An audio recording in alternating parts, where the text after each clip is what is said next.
Our championship drive game of the week.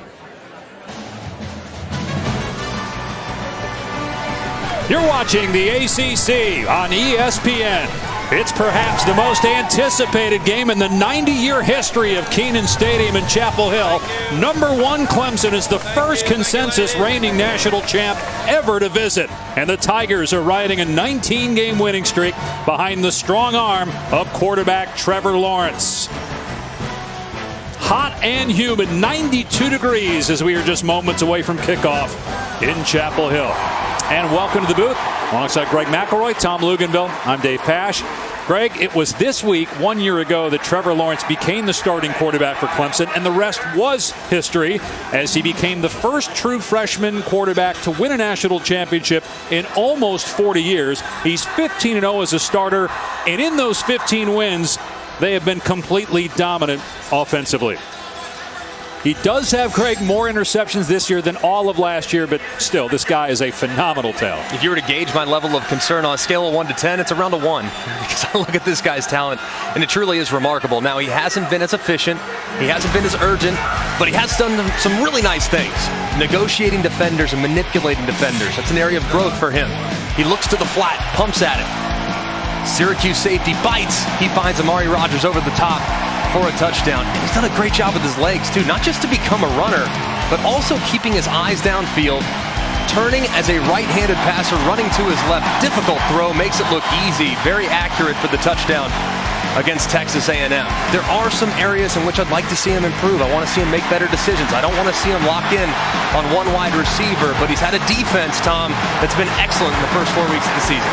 Well, he has, and his counterpart, the young freshman Sam Howell, is going to have his hands full with a defensive secondary that Dabo Swinney says is the best he's had in his tenure at Clemson. Now, the issue with North Carolina on offense, very poor production in the second quarter.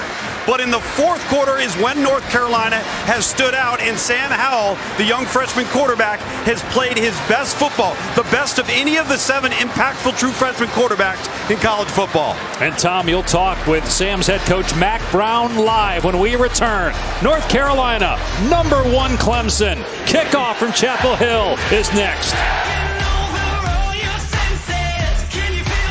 To North Carolina, as the Tar Heels get ready to take on #1 Clemson. Moments ago, Mack Brown spoke to his team in the locker room. You've earned the right to be on this team. You've earned the right to be on ABC in front of millions of people. Now, you got to earn the respect of the nation playing the #1 team in the country. It's not the best team. It's the team that plays the best on that day. Let's go be that team. And now Mack is live with Tom on the field. Well, Coach, in the locker room, you told your team they have an opportunity. What do they need to do to seize that opportunity against the #1 team in the country today? Tom, this is the best team in the country. You got to force them into mistakes.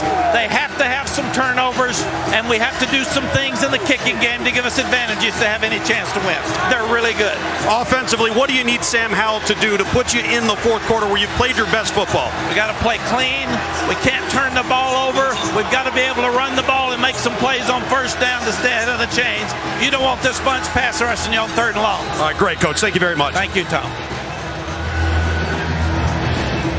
Clemson won the toss and deferred. You'll have to wait to see Trevor Lawrence. It'll be Carolina on offense first.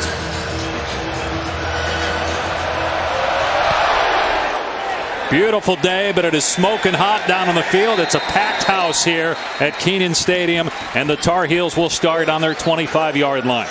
True freshman quarterback Sam Howell, Sun Valley High School, Monroe, North Carolina is where he's from. That's a suburb of Charlotte. He set the state high school record for career total offense, and he's the first true freshman quarterback to start a season opener in North Carolina history. He's been brilliant in the fourth quarter. It's early in games where he struggled. We'll see if that changes here today.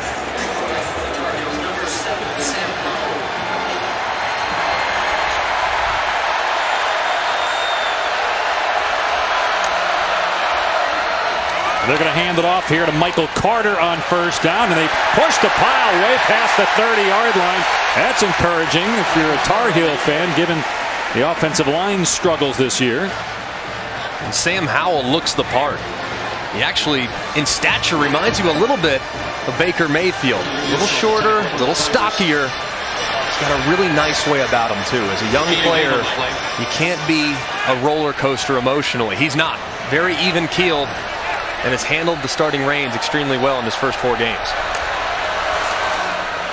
Carter again, and this time he's tracked down from behind by Logan Rudolph. We met with Sam yesterday, and you're right, Greg. I mean, listen, talking with him, every answer was like what you'd expect from somebody that's been trained in public relations for 15 years. And he expected to be here. I mean, he made a dream early in his life as a kid that grew up in the state of North Carolina to be the starting quarterback at North Carolina. Originally committed to Florida State, flipped late, though, when Mac Brown got this job. He's been very good in these first 4 games. His toughest test lying right across the field from, though, in the Clemson Tigers. Trying to pick up this 3rd down and 1.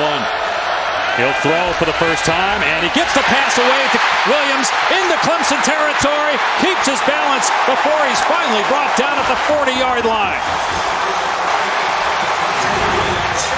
You're going to see pressure right up the middle, and you're going to see the release, the free release hot route. This is a great job by a freshman quarterback. Understanding you don't have enough blockers, get it out to your running back in space for a big conversion. Going to go to the air again here, take a shot, got a receiver, it's Brown! A touchdown for Carolina less than 2 minutes in!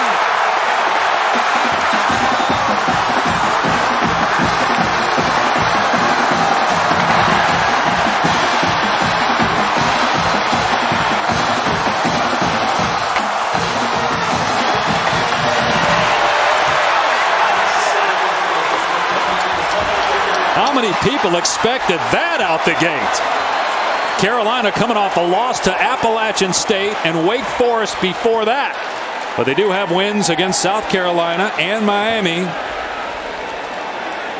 Sam Howell, 10th touchdown pass of the year at 7-zip heels.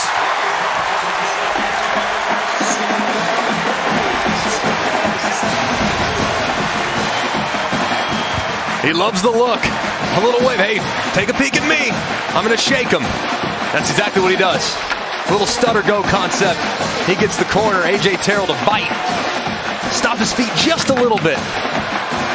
And beat him over the top. So far, this North Carolina offense in the first 4 games has been really good. Driving the ball down the field. And finding De'Ami Brown, their best wide receiver in an isolated situation. It's a great start for North Carolina's offense. I tell you, Greg, that offensive series began and ended because they won on their early downs. That's what North Carolina's got to do to enable themselves to take those shots and up the tempo by being ahead of the chains on 1st and 2nd down and giving them 3rd and short. What a wonderfully executed drive. And how fitting, as Dabo's talking to his defense right now, how fitting based on what we told you about Howell's personality, right? Number 1's here. It doesn't matter. Just go out throwing the ball around the park. And Ngata going to run it out here. He's got some room. He's past the 30. And all the way to the 35-yard line. So for the first time this year, Trevor Lawrence comes on the field in the first quarter with his team down. He was born in Knoxville, but raised in Cartersville, Georgia. Big Peyton Manning fan, mentioned born in Knoxville. That's the Manning number in college, number 16, of course, number 18 when he was a pro. And we told you first time, Jamel Holloway, the only other to do it at Oklahoma back in '85, winning the national championship as a true freshman.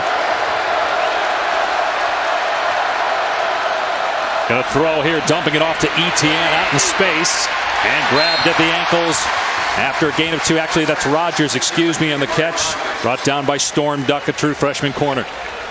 The first thing that jumps out when you watch Trevor Lawrence is just his size. He's enormous. And the way the ball comes out of his hands, it's so pure, completely unfazed by weather, wind, what have you. Throws a very tight, accurate football. Has been pretty solid throughout the course of his first 15 starts. Etienne into the secondary, grounded about a yard shy of the line to gain by Chaz Surratt. Well, Trevor Lawrence, again, he's 6'6", 220 pounds, so it's not just that he's got a great arm, but he's huge. He's also an outstanding athlete. He's faced with a 3rd down and 2 here.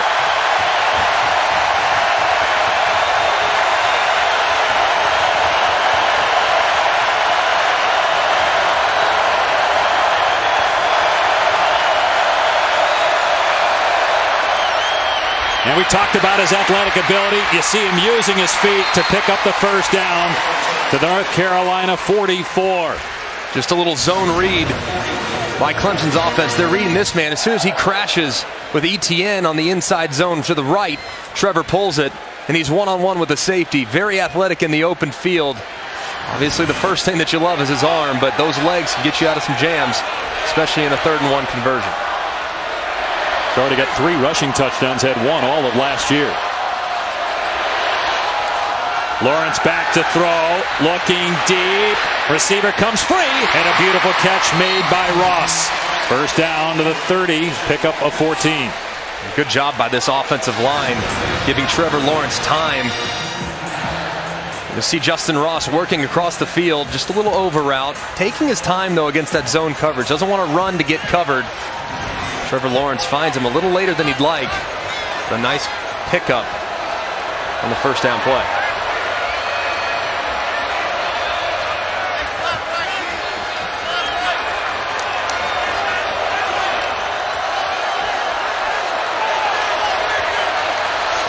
Lawrence gets it to Ross out in the flat, and he's tripped up after a gain of a couple. Miles Dorn, the leading tackler for North Carolina, made the stop. No, Greg, Justin Ross is such a big physical presence, but he was an outside guy predominantly last year in the slot right there. In North Carolina, making that tackle in space is critical for their success on defense today. Clemson, of course, one of the best teams in the country with run after catch with the athletes they have at wide receiver. And Lawrence going to run it here, and he's got Green. Did not get the first down, stepped out a couple of yards shy, so it'll be 3rd down and 2 again.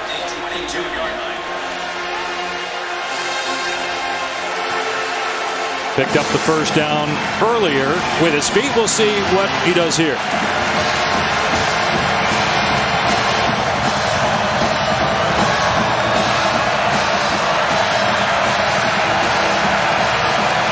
Looks with that tight end attached. This has been an inside zone for Clemson through the first 4 games.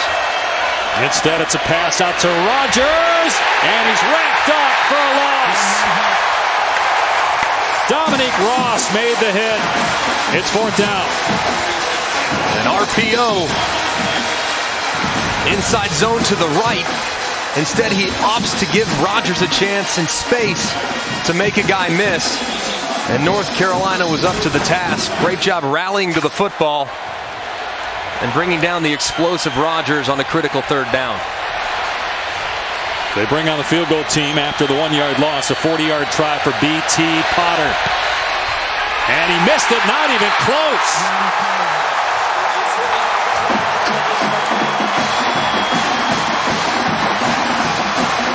So an empty possession for Clemson.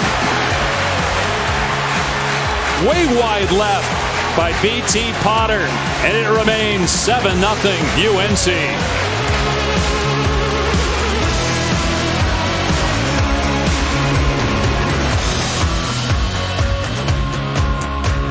Looking back, 7-0 North Carolina as we continue Dr. Pepper's Championship Drive Game of the Week. Dave Pasch, Greg McElroy, and Tom Luginbill. A missed 40-yard field goal by Clemson gives true freshman quarterback Sam Howell another opportunity, and he's going to keep it here, faking the handoff and picking up about 4 yards on first down against this Clemson defense, which the most yardage it had given up in an entire quarter was 74 yards in the first quarter against A&M. North Carolina went 75 yards, 4 plays, less than 2 minutes on the opening possession here today. Play action pass, and Howell has to throw it away with Xavier Thomas right in his grill. And that's a fine play from Sam Howell. Lived to play 3rd down. You don't want to take a sack, obviously, to make a 3rd down almost impossible against a defense like this. 3rd down for Clemson's defense. It's all about pressure. Brent Venables, their defensive coordinator, has done such a great job finding issues in protection and getting free runners on the quarterback. One of their best pressures is a corner blitz against the short side of the field. Keep your eyes on the corner at the top of the screen. And it was juggled and caught, but nowhere to go for Carter as he's cut down by James Skalski in the backfield for a loss of a couple.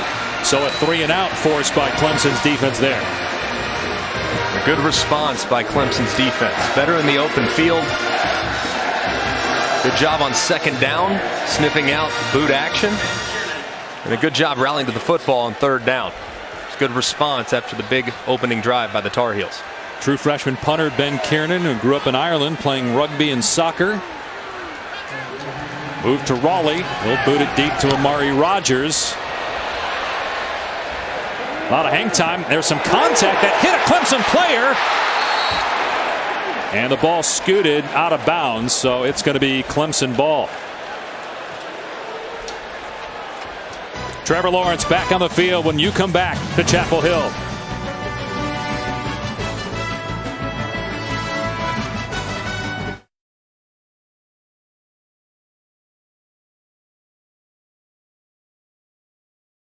College football on ABC is brought to you by Coca-Cola. Share a Coke with the Tigers and Tar Heels with team bottles in stores now.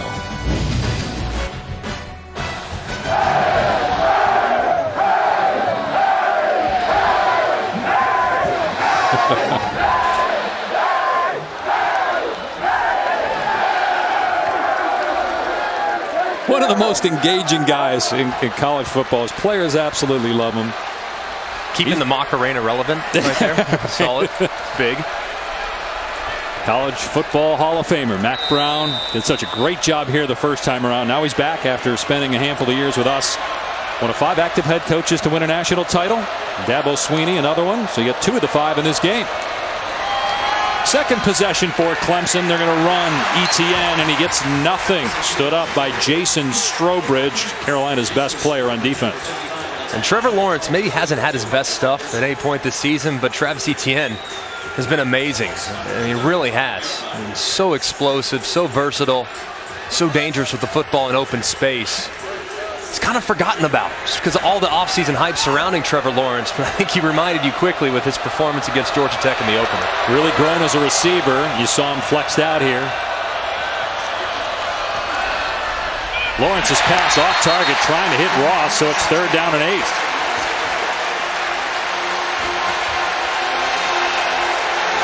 That's just poor footwork right there. Now the crowd's getting cranked up. Trevor Lawrence has got to get his feet underneath him. Let it rip.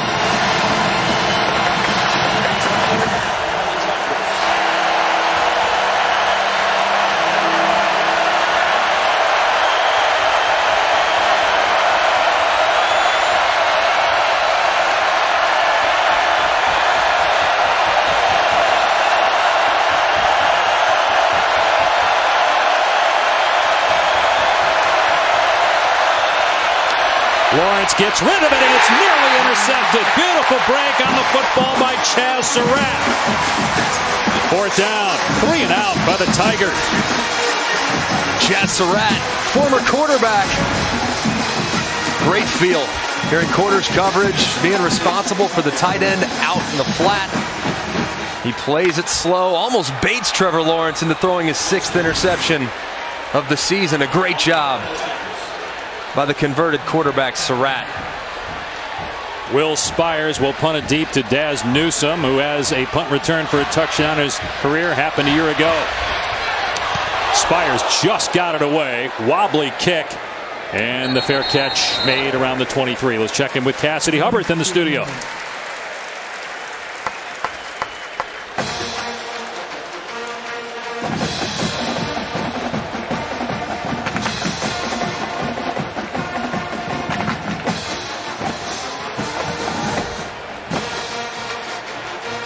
Probably have to say Virginia's the 2nd best team in the ACC right now, right? No doubt. Bryce Perkins he's a difference maker, man, and they're really good on the defensive side of the football. Notre Dame's performance last week earned them respect from everybody, but clearly a little flat early there in South Bend. Here's Javonte Williams.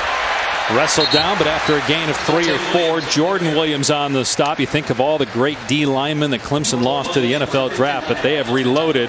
Phil Longo offensive coordinator, has to be pleased so far with the way his offensive line has played. And he's kind of from that air raid tree, if you will, previously of Ole Miss. And what he asked the receivers to do is be instinctive, find space, find grass, don't run to get covered.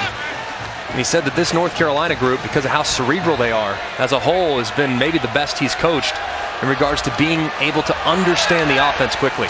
Play action pass here. Howell setting up. And the pass is low, but it's a catch. Bo Corrales able to hang on to it. Now rolling on the field. It's an incomplete pass. Third down. They were spotting the ball. Another official came racing in and said no. It skipped to him. It looked like it did. Really close, good effort. Just a low throw from Sam Howell. Slips a little coming out of his break. Good job gathering himself. Yeah, it looked like it hit the turf there. It does. I'm sure they'll look at it. Every play in college football is, of course, reviewed. They're going to stop it. They have a collaborative effort here in the ACC with Game Day Rolling Operations Center involved. An incomplete pass is under further review. 6:27 to go in the first. 7-0. North Carolina leads top-ranked Clemson as we continue Dr. Pepper's Championship Drive Game of the Week. Greg McElroy, Tom Luganville, I'm Dave Pasch here in Chapel Hill. Tar Heels have been pretty good on defense so far. The last play on offense was ruled incomplete on the field, and replay confirmed it. It was a trap by Corrales, so it is 3rd down and 6 on the Tar Heel 28-yard line.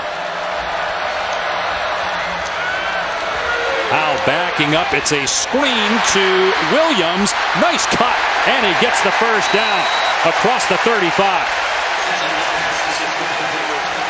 It's a great job by Sam Howell buying time. The screen took a while. And look at him just retreat. Sets up nice and easy, then retreat. Backpedal, backpedal, backpedal, no problem. Be very patient. And an excellent job by Williams, sticking his foot in the ground as he approached the sideline and getting vertical. Excellent conversion on 3rd and 6. Yeah, good play call too, Greg. Oskowski, 47, the linebacker, just sees it just a tad bit too late. Could have had an opportunity to run it down on defense. Back to throw again. Howell with time. And boy, Dyami Brown is doing a number today on A.J. Terrell. He beat him deep for the touchdown.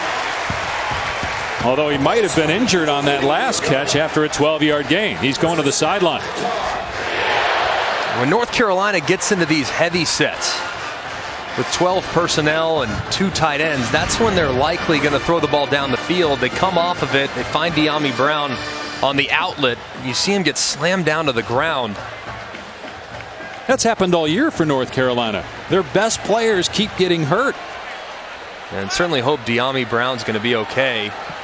He got up okay, just a little sluggish getting to the sideline, but he's an important piece of this offense, and the receiving group's excellent, but a lot better with him out there. Williams gets the carry. They're still getting good yardage on 1st down. 3 or 4 again there for Javonte Williams. No, Greg, this offense for North Carolina, they've repeatedly been able to get 4 yards plus on 1st down, but it's been 2nd down that's been the Achilles heel because it's put them in 3rd long. Able to convert last time on that screen. They got to start getting production on 2nd down. And they've been throwing it on 2nd down, right? And they haven't really had a lot of success doing it. They have a big offensive line, really big offensive line. You need to trust them on 2nd down. See if they can match the push that they got on 1st and 10 throughout the first 10 minutes of this game. See all the guys there in the box for Clemson, and they will throw it. Howell dumps it out in the flat. And nice job by Daz Newsome to get close to the line to gain before Isaiah Simmons makes the tackle. So it's 3rd down and short. About 2 to go.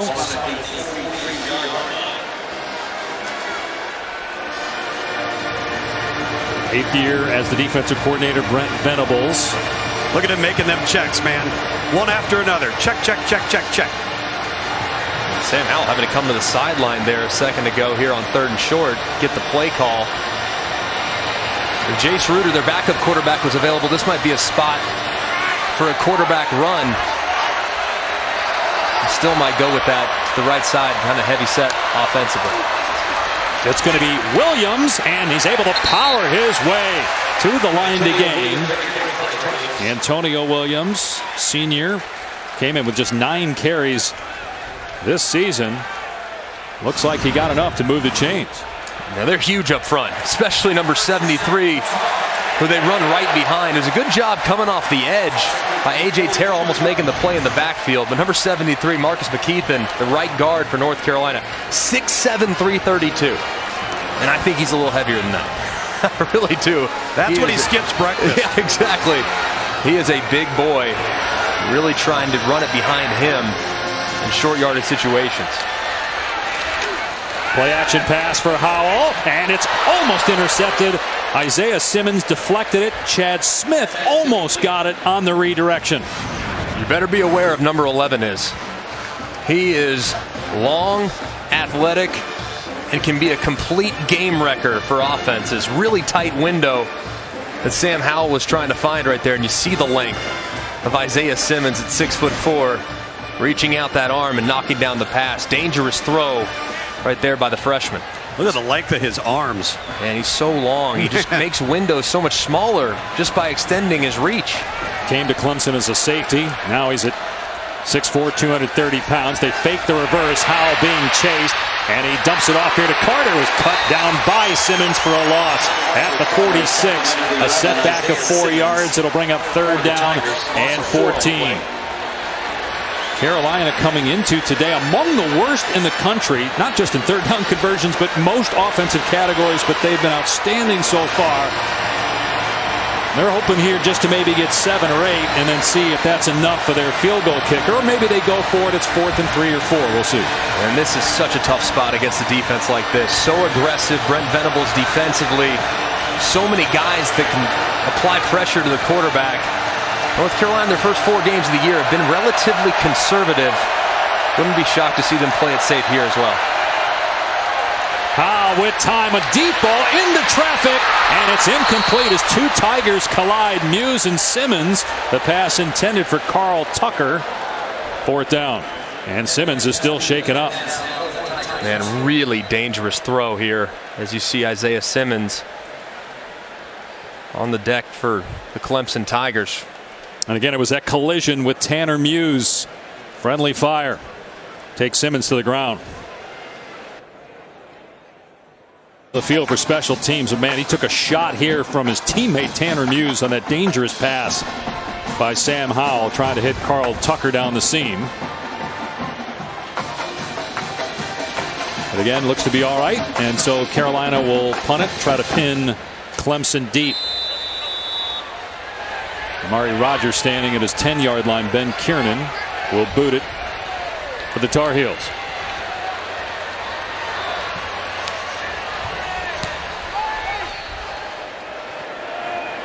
That's well done.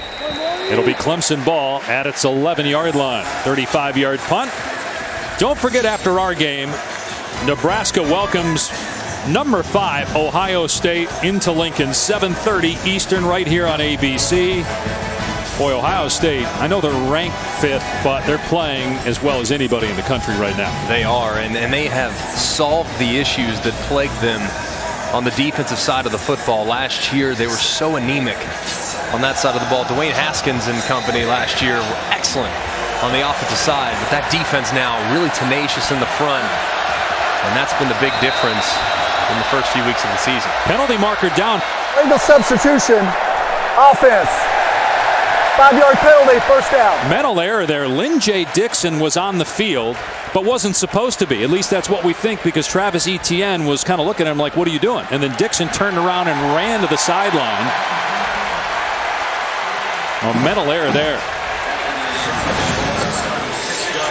Yeah, you can see him just running right off the field as Etienne came in and tapped him out. Tough spot now, backed up at their own 6-yard line. Maybe run off the field a little faster, too.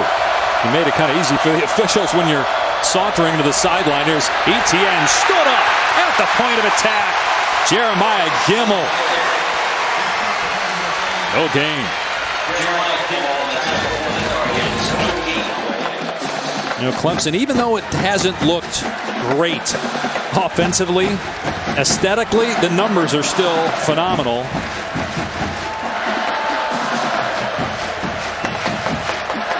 Hard to do much from here, though. 2nd and 15. You do have Trevor Lawrence, but you're backed up on your 6-yard line. And the Tar Heels have been pretty salty up front so far defensively. Lawrence throwing from his own end zone. He rips that one in there complete. T. Higgins right at the first down marker. He got it at the 22. Beautiful throw by Trevor Lawrence. These are the throws that in the playoff run he made look so routine. That's tight coverage, a little corner out. He puts it on the money for the conversion. Maybe that'll get his day going a little bit. Lynn J. Dixon is in the game right now. He'll get the carry. And Dixon stacked up at the 26-yard line after a 4-yard run for the sophomore from Butler, Georgia. I really like this kid, Greg, and I was talking to Dabo Swinney during pregame warm-up, and not to knock any of the previous reserves they've had behind Travis Etienne, but this guy, when he enters the game, there's very little drop-off in the run game. Yeah, he's really good. I've been so impressed watching him grow and develop over these last couple seasons. And they'll feed Dixon again, and he is bottled up. Gain of maybe one. Strobridge, who is playing injured. He's not 100%, but he is so good up front for North Carolina. Big-time difference maker. It's 3rd and 4 now for Clemson. As the first quarter comes to an end. 7-0. North Carolina after 1. We'll be back after this message and a word from our ABC stations.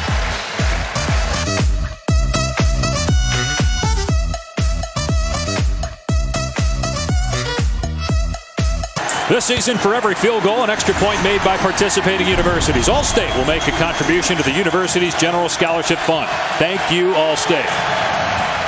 Hot and humid day here in Chapel Hill, but a packed house. The #1 team in the country visiting Kenan Stadium for the first time since Florida State in the late 90s. Lawrence on 3rd down, a back shoulder fade that's on target to Higgins. First down, Tigers out to the 43-yard line. Pick up a 15. Trevor Lawrence starting to heat up a little bit on these downfield throws. This time he sees that he has an opportunity for the back shoulder. Obviously, North Carolina going to try to make sure that they don't get beat over the top. So that back shoulder throw is going to be accessible for Trevor Lawrence throughout this one, just knowing the length of his wide receivers. Here's Dixon. Turns it upfield and gets clocked around the 47-yard line, but that's an excellent run on first down. Gain of 9 on the play. And Greg, Dave, keep an eye on where number 29 is, Storm Duck. The true freshman corner, big, tall, long kid, very athletic. Got ourselves an injury here on the field. Dave, get it back to you. Yeah, Tom, that's Chaz Surratt. And again, we talked about Carolina losing a lot of its best players to injury. Surratt's been very important to them this year. It's Georgia last week. A lot of people didn't see that one coming. Meanwhile, Clemson down 7-0, the #1 team in the country. They pick up the first down on 2nd and short with Travis Etienne.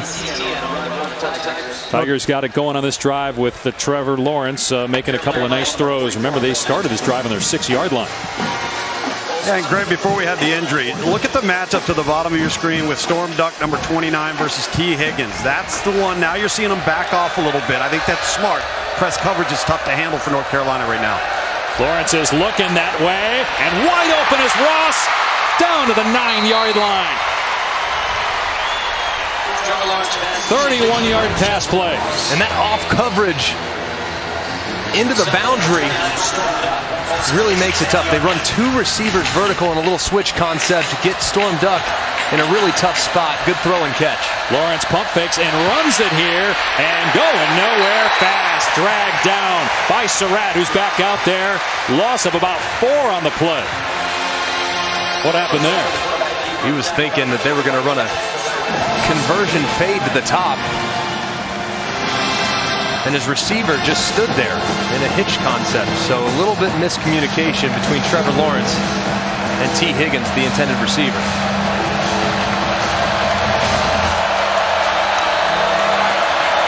Tenth play of the drive. And a ton of room. Etienne walks in for the touchdown. Just gashed him on that play for 13 yards. And now point after away from tying it up.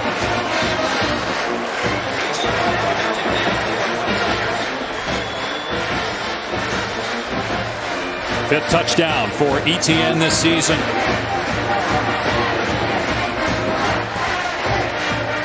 Reigning ACC Player of the Year. B.T. Potter puts it through. We're all even at 7 apiece. Clemson backed up at their own 6-yard line. Just need a little bit more room to get that offense in gear. Travis Etienne scores. It's knotted at 7s here in Chapel Hill. On ABC is brought to you by Pacific Life. 150 years strong. Protection and retirement solutions for your future. And General Mills. Bring more to your game day with General Mills tailgate recipes. See what you can create at wearetailgatenation.com. Well, the only programs to win 3 titles in 4 years, Nebraska 94, 95, 97, and then recently Alabama. Clemson trying to do it as well. They won it in 16 with Deshaun Watson, who was the runner-up to Lamar Jackson for the Heisman Trophy. And then last year, of course, with the true freshman quarterback Trevor Lawrence. It was this week 1 year ago that he got the start against Syracuse, becoming their #1 QB. Another freshman, Sam Howell, trying to look a little bit like Trevor Lawrence. Done a good job so far under pressure. Finds his hot route because of the blitz. Blitz coming front side to the right side. He knows he's picked up. He knows he's got plenty of blockers. He also understands he has one-on-one. A little stutter-go concept. He throws a strike down the field to De'Ami Brown. He's come back to earth a little bit in the last 13 minutes of the first quarter, but against the blitz so far, he's had an answer. And that's a good thing because Clemson relies very heavily on blitzes throughout the course of their defensive plan. De'Ami Brown is back out there, got injured earlier, but he's been wearing out A.J. Terrell so far. Howell in trouble and sacked. Jordan Williams, sophomore from Virginia Beach, gets his first takedown of the year, a loss of 7. Now you're just going to see him working right across. He's able to get home as he crosses face. The right tackle, Marcus McKeithen, just can't stay with him. Too quick. A nice job applying the pressure there by the Clemson defensive line. And that's the last thing you needed if you're North Carolina after Clemson got its first score, is to go backwards on the next play. And they're going to run it here with Carter. He fights to get across the 25-yard line. So got a good chunk of it back. Going to bring up 3rd and long here. You know, this is one area, Greg, where I think Phil Longo, the offensive coordinator, has some confidence in his quarterback because he hasn't spoon-fed him. He's got the full complement of the offense on 3rd down, which gives him more options in their play call. 3rd and 9.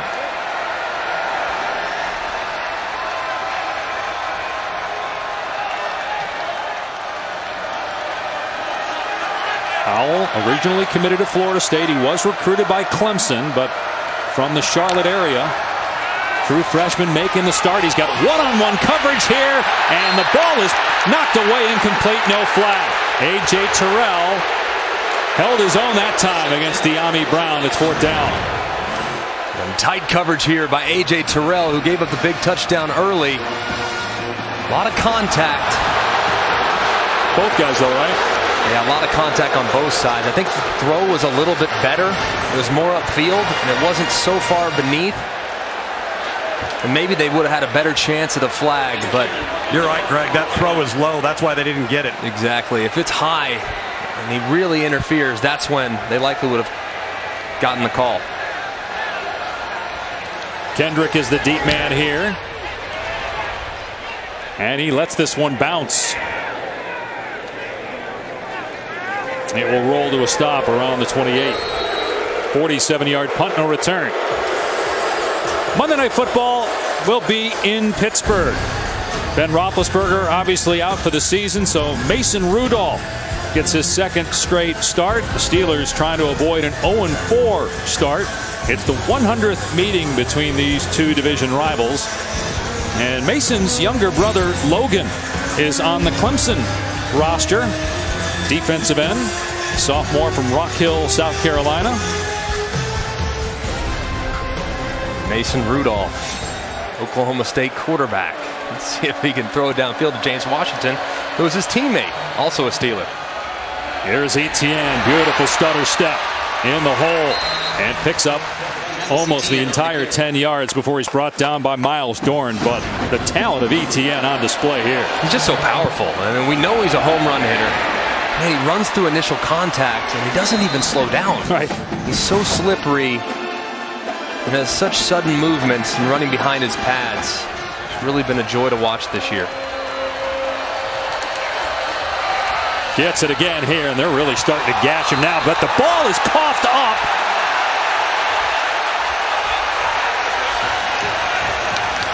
And it's North Carolina ball.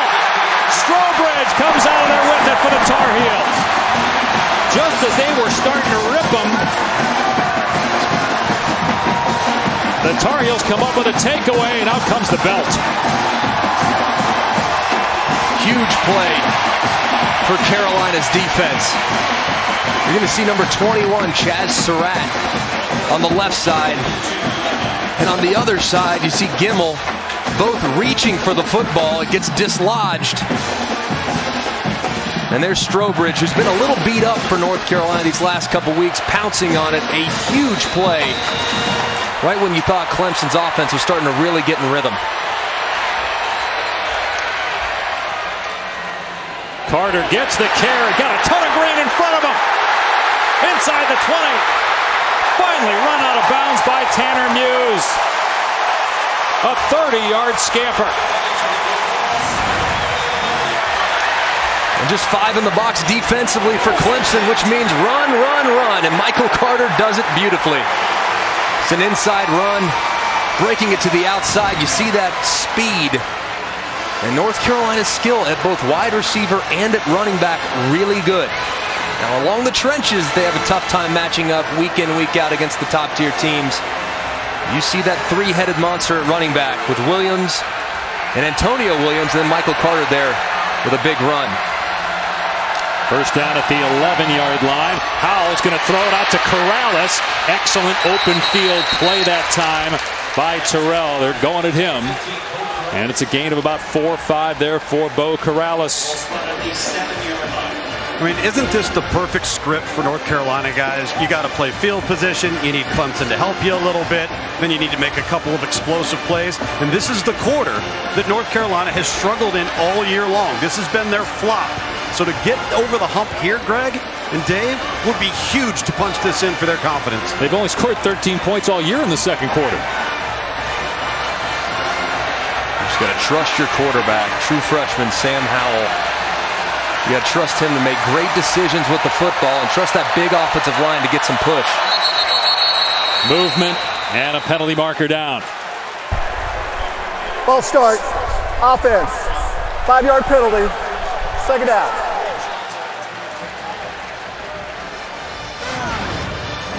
It's almost as if they're late with the snap. Yeah. You see 2 guys move. You see the clap. A slight delay by the center, Brian Anderson, who's the 3rd-string center because of the injuries they've suffered at the position. A little late with the snap there. As a result, North Carolina gets backed up. Yeah, second down and long. Dabo's trying to call timeout here. Did they get it or not? Howell is taken down here. They may have called the timeout. Dabo was sprinting down the far sideline while Skalski was making the play on Howell in the backfield. And it is a timeout. Timeout. Clemson. First charge with his hand.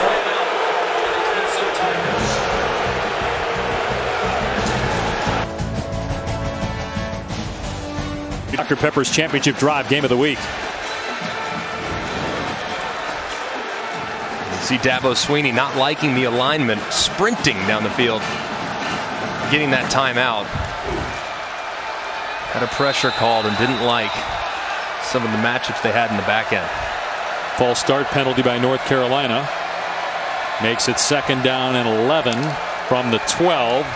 And it's Carter, and he is picked up in the air by Skalski.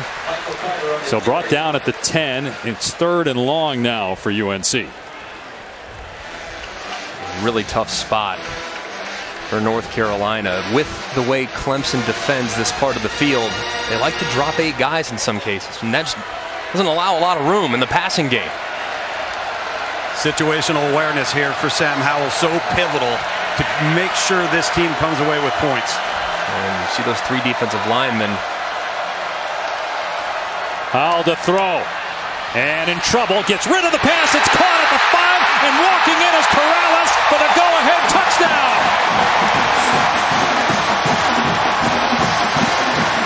What a job by Howell.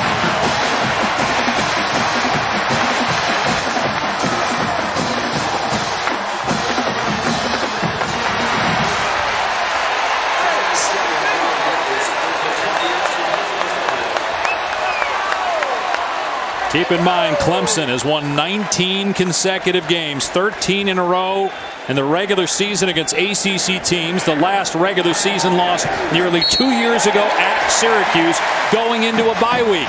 After this game, they have a bye next Saturday, the Tigers. Well, it all got started because of the turnover. The fumble by Travis Etienne, made possible by Chaz Surratt and Jeremiah Gimmel, pounced on by Jason Strobridge.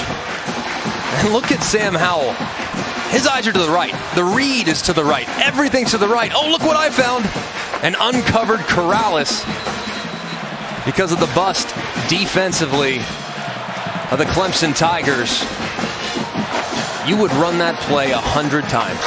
100 times. And you would never throw it to that guy. Really? You really wouldn't.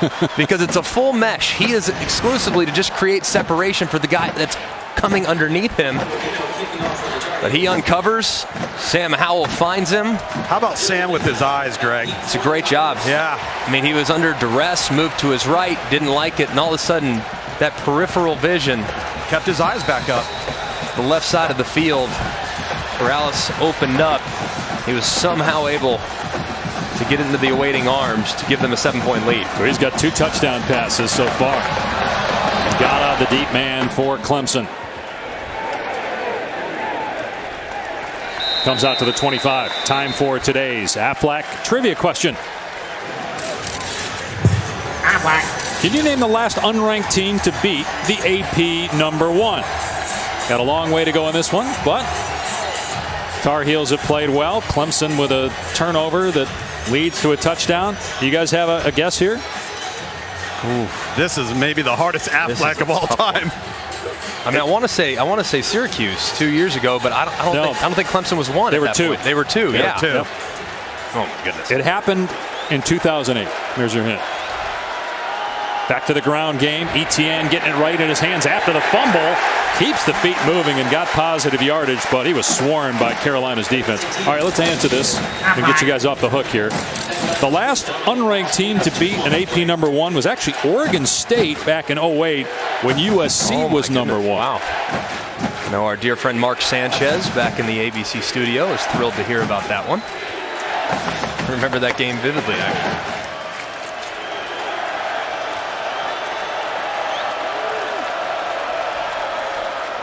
Lawrence back to throw on 2nd down, climbs the pocket, and throws high. Incomplete, intended for Rodgers. 2 Tar Heels over there in coverage. It is 3rd down and 8. Little surprise Clemson didn't run it there, Greg. They're running it with pretty decent efficiency. Yeah. I'll tell you what, I've been in this stadium 3 times. 3rd time. This is the best atmosphere I've seen in my 3 trips. It's not even close. It's the most full it's been, that's for sure. It is really loud and difficult for the opposing offense to communicate in a setting like this. Lawrence gonna get hit by Surratt, and down he goes.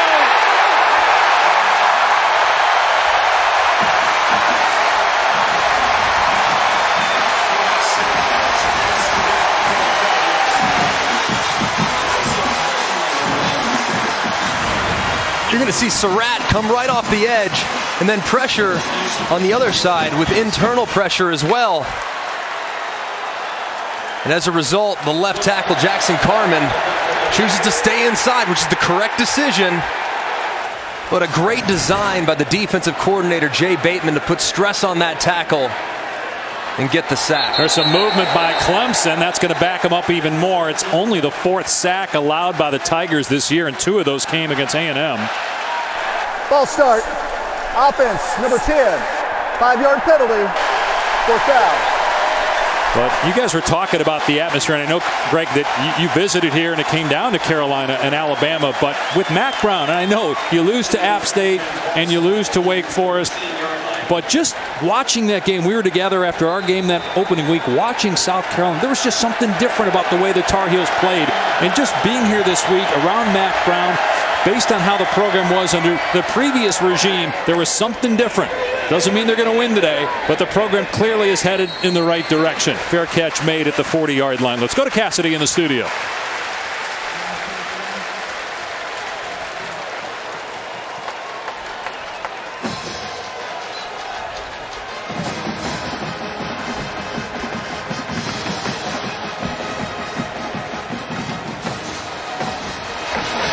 So a surprising score there, this surprising, and also the fact they've pivoted up 14 points. They've held 3 consecutive opponents to 10 points or less for the entire game, and they've already surrendered 14 this afternoon. And North Carolina looking for more. Got decent starting field position, but there's some movement, and penalty markers are down. False start. Offense, number 73. 5-yard penalty. 1st down. It's big Marcus McKeithen, the right guard. So looking at the Clemson defense leading into today, and they played Charlotte last week. The starters didn't play a whole lot. They actually played in total 111 guys. Weren't really tested against Syracuse. And Kellen Mond was shut down for the most part. And you take that first game with a grain of salt because no one knew what Georgia Tech was going to do offensively. Right, with a new coaching staff and everything. Javonte Williams has stood up at the line of scrimmage. No gain on the play.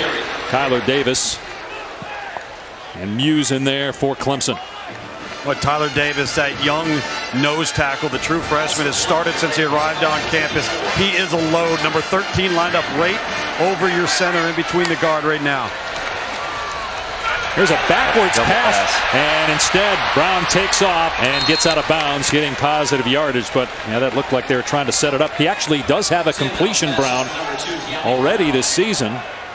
That's 3rd down and long. 5:40 on the clock in the 2nd quarter. And a smart play there by De'Ami Brown. They saw it, they covered it. Clemson extremely sound, well coached. Not often are they going to fall for trick plays. Just get what you can get and live to play 3rd down. Clemson, the first ever consensus reigning national champ to play here at Kenan Stadium. And they trail right now. 3rd down and long. And it's incomplete. Unable to come up with it was Daz Newsome. Didn't look like a great throw, guys. 4th down. Just a little bit low for Sam Howell. And that's kind of been his miss these first few weeks of the season. When he misses, it's usually low, which is not the worst thing in the world, because if it's low, it's going to be incomplete, or your guy's going to go down and scoop it. If you miss it high, it could get tipped up and intercepted. So it's not the worst thing in the world going up against an opportunistic defense. Got to bring those sights up a touch, or if you complete those big plays. If you throw it on target, it's a 1st down. That's a good point. Yeah, that's in a perfect world, you want to throw it on target. Yes. Trying to punt it away from Rodgers here, and it takes a Tar Heel hop and comes to a standstill around the 22-yard line, a 44-yard boot. Kick off your Week 4 with Sunday NFL Countdown. Randy Moss ranks the best catches from today's college football action in You Got Mossed. Plus some help from Napoleon Dynamite's Uncle Rico. How Minshew Mania has followed Gardner Minshew from Washington State all the way to Jacksonville. Sunday NFL Countdown, 10 a.m. Eastern on ESPN. We saw Minshew 3 times last year. I know you guys liked him, but did you see this coming? I didn't. I think he's obviously thrust into a situation, but man, he has been so accurate with the football, and he delivered on a Thursday night performance a couple weeks ago that was really impressive. They go empty here and throw it out in the flat. Overton on the catch, and he is down. Slammed to the ground by Jeremiah Gimmel, playing with his hair on fire. No gain. Tell you what, Jeremiah Gimmel's been all over the place. Him and Chaz Surratt. They've been the spark that this defense needed. I mean, anticipating throws, anticipating plays, being opportunistic on 3rd down, stripping the football from ETN. They've been the difference on the defensive side for the Tar Heels. Trying to find some running room off the left side. Etienne up to the 28-yard line. So good yardage on second down. Put him in third and manageable as we near the 4-minute mark here and a half. This has been the money down for North Carolina on defense to see if they bring pressure again here like they did last time on Trevor Lawrence.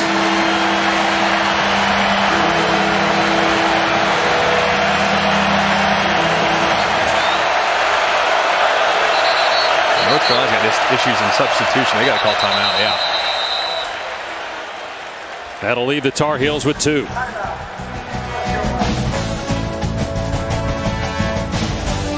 North Carolina's defense has been up to the task. In coverage here, Chad Surratt closing in, knocking it down. And then in the pressure, too, overloading the left side as Surratt comes uncovered. So far, they've been excellent against a high-powered offensive attack on third down. Critical down and distance, knowing their lack of depth that they have at all 3 levels. It's third down and 5. Here comes a delayed blitz, and Lawrence takes off. Ton of running room. Takes a seat around the 44-yard line. First down, Clemson after a 17-yard run by the quarterback. Yeah, you're going to see all this movement, and as a result, it just vacates. I mean, it's like the parting of the Red Sea. I mean, so much room, and sure enough, Trevor Lawrence out the gate. It's good recognition in the disappearance in the front, getting vertical with his legs.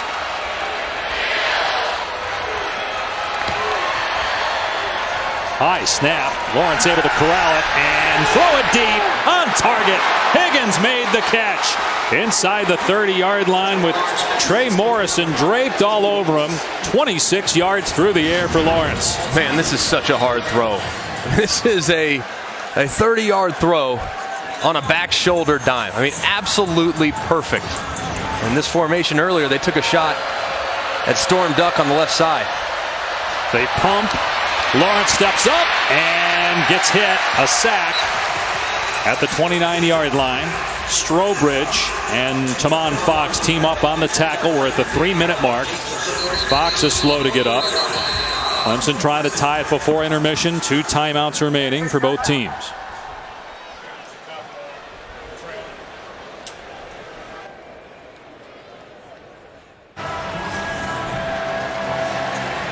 Clemson #1 for the 5th straight week, tying a school record.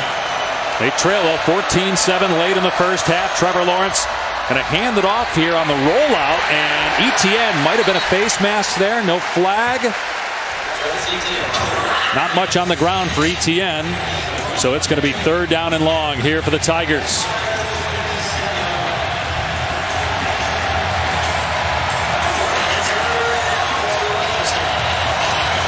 Jay Bateman, the defensive coordinator. His first year with the Heels. See what he dials up here on third down and 9 against the outstanding sophomore quarterback. Delayed blitz.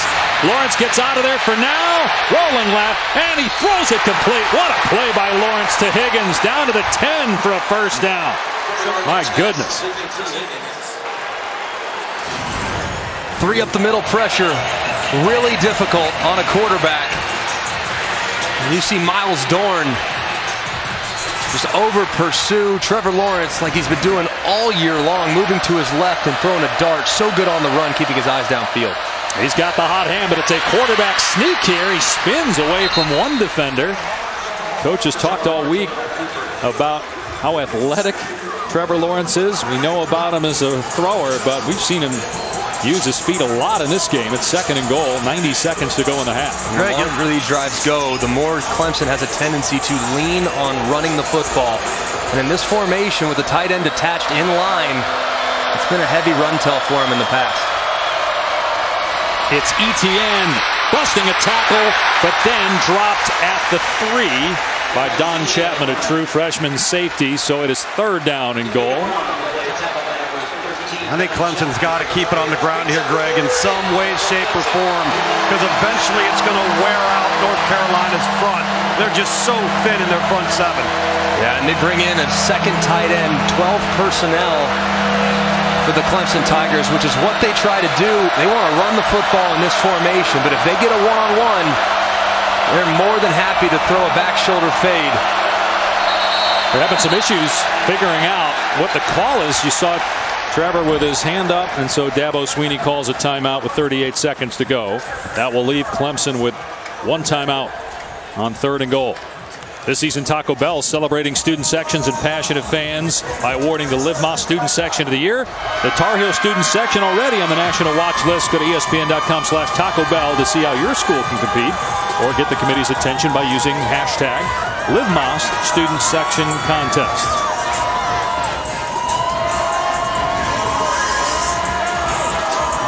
And with basketball season right around the corner, and they had their first practice last night here, but they're celebrating football today. And with wins against South Carolina and Miami, you can feel it just being on campus this week that fans have already bought in. I know they lost the last 2, but the fans are already in what Mac Brown is selling. Hard not to love what Mac's trying to build and the energy he's trying to provide this fan base that has been through a lot of ups and downs in the last couple years. 3rd and goal from inside the 5 for Clemson. Looking to tie it before halftime. And a design quarterback run for Lawrence. He is in for the touchdown. That's 4 rushing touchdowns already for Lawrence this year. Family from Cartersville, Georgia in attendance, and they're a point after away from tying this up.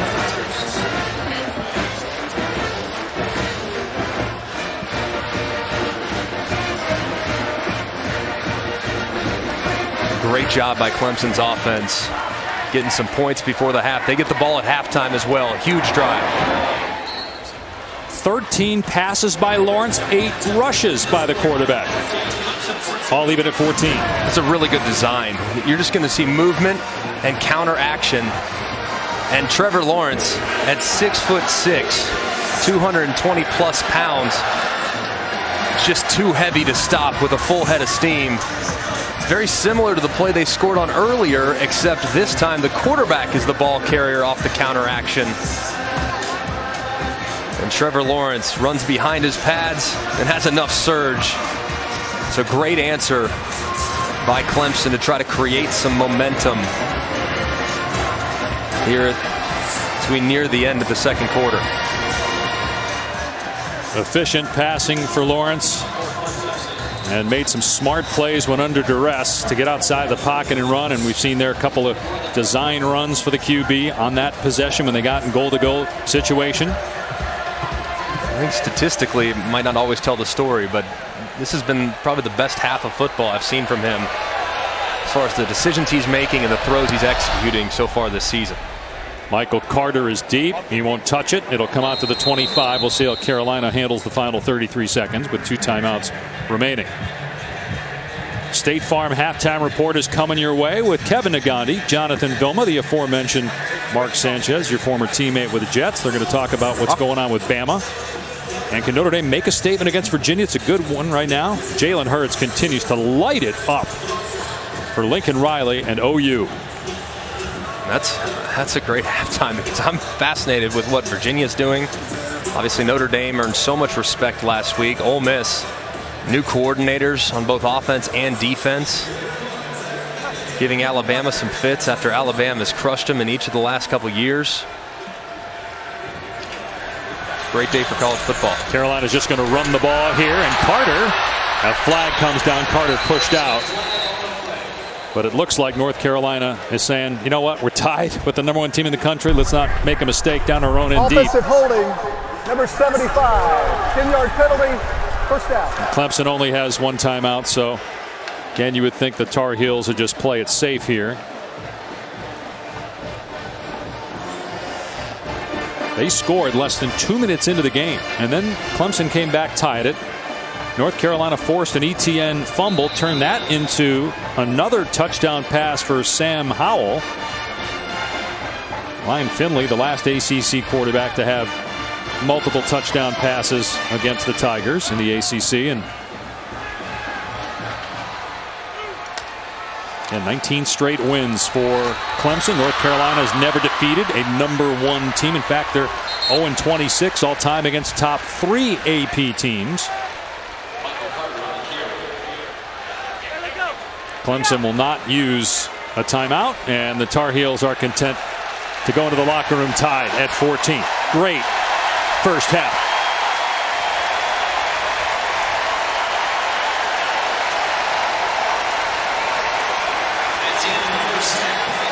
And as Greg mentioned, Clemson will get the ball to start the second half.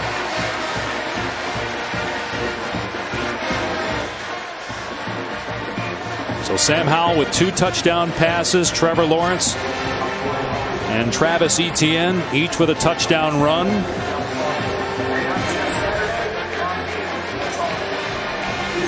And Thomas with Dabo Swinney. Coach, great momentum swing there. You get the ball coming out of the third quarter. How can you get this offense in sync and in rhythm consistently? Well, they're playing to make us be patient. You know, they're just playing 2 safety, forcing us to run the ball, get a turnover, and so we got to make the plays that are there, take care of the ball. But hey, they're doing a heck of a job. You know, the biggest thing is we got to go in there and do what we did right there. Do a good job winning inside, and then make the plays on the corners when they're there. All right, but they're doing a heck of a job. Give them credit. We got to go in here and play a little better. Turnover, touchdown off a turnover, and then they had the big play. All right. So just a couple of plays. And it's a good football team. We got to get in here and play a little better. All right, thanks, Coach. Okay. 14-14. Number 1 Clemson tied with North Carolina in Chapel Hill. And when we come back, Kevin Nagandi, Jonathan Vilma, Mark Sanchez will catch you up with everything on the State Farm Halftime Report after this message and a word from our ABC stations. Dr. Pepper Championship Drive Game of the Week. You're watching the ACC on ESPN. Dave Pasch, Greg McElroy, Tom Luganville back in Chapel Hill, where number 1 Clemson, which has won 19 consecutive games, trailed for most of the first half. But Trevor Lawrence, a rushing touchdown in the final moments of that second quarter, ties the game at 14. What surprised you, Greg, the most about what you saw in the first half? Like just how North Carolina was able to match Clemson from a physicality standpoint. And Clemson usually so physically imposing and being able to run the football with great efficiency. And when they don't run the football, they can deal it to their excellent wide receivers on the outside. North Carolina so far today has been not only able to match that tenacity that you see from Clemson, but in some ways they've even surpassed the intensity that we usually see from the Clemson Tigers. But can the Heels keep it up? Clemson will start on offense here in the third quarter. Michael Rubino kicking it deep. Ngata, the return man, takes it from his 7-yard line. Ngata across the 25, able to keep his balance and eventually brought down, but after he crossed the 35-yard line. Take a look at our Pacific Life game summary. North Carolina scored less than 2 minutes into the game. True freshman Sam Howell with a dart to De'Ami Brown. And then a forced turnover. Etienne fumbles the ball. Strobridge recovers. That leads to another North Carolina touchdown. But then, as mentioned, Trevor Lawrence with a rushing score at the end of the half to tie the game at 14. The last Clemson loss came following the 2017 regular season to Alabama in the college football playoff semifinals. Their last loss in the regular season was against Syracuse almost 2 years ago. Great job by Lawrence to keep that play alive and dump it off to Rodgers close to the first down. Well, guys, I got a laundry list from Mack Brown. Lots of things to cover in the halftime. Number 1, losing momentum the last 5 minutes of the second quarter, and then knowing Clemson was going to get the ball. So this 5 minutes of the third quarter, very critical. We saw the zone read and the little option pitch there from Trevor Lawrence. He said, guys, tackle one of them. Tackle the back or the quarterback. Tackle both of them, but at least tackle one of them right now, and they got to make a play in the kicking game if they have a chance to win. Clemson missed a field goal in the first half. Etienne spilled by Chaz Surratt after a gain of a couple. You look at Clemson, I think that's one area here in the second half that they really need to get going. Coming out of halftime, they ran the ball pretty well. Travis Etienne obviously had the fumble, which was huge. But they need to figure out a way to consistently try to impose their will on the line of scrimmage. They have a good, physical, veteran offensive line and a dynamic running back. So I think leaning on the run game is really going to benefit them, knowing the lack of depth that North Carolina has defensively. Yeah, 4 seniors up front. Lawrence to throw. And it's Etienne out in space, able to make the first man miss. It's going to be third down at about 4 here. So obviously the game's tied, but coming into today, Clemson had trailed for about 3.5 minutes, and that was against A&M.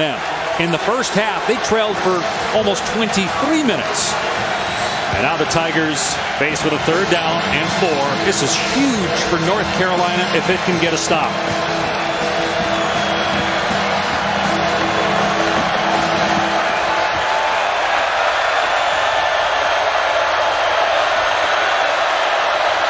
And some movement by Clemson as it looked like the Tar Heels were bringing pressure. Ball start. Offense, number 74. 5-yard penalty, third down. It's the left side of the offensive line. They called 74, John Simpson. They could have very easily called the left tackle, Jackson Carman, as well. You see that movement by North Carolina. Drew those Clemson Tiger offensive linemen off sides. It's a good job by North Carolina moving. Clemson's got to stay in there, though, because this 3rd and 9 is a lot tougher than that 3rd and 4 they were just faced with.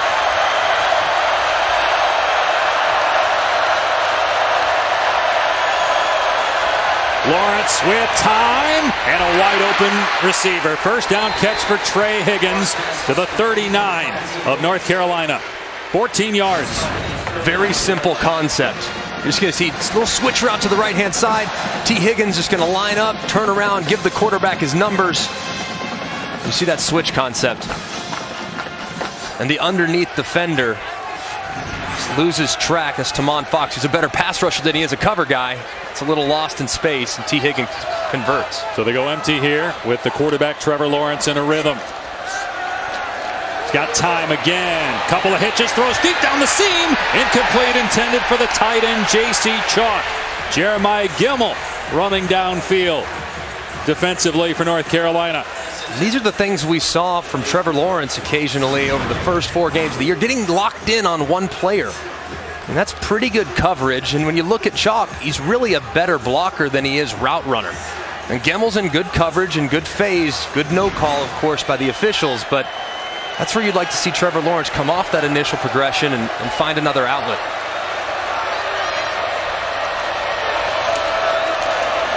They're going to run Etienne here. And he's thrown to the ground at the 30, but that's what they were doing in the second quarter. Before Etienne fumbled, they were getting 8-9 yards a pop on the ground. It'll bring up 3rd and 1.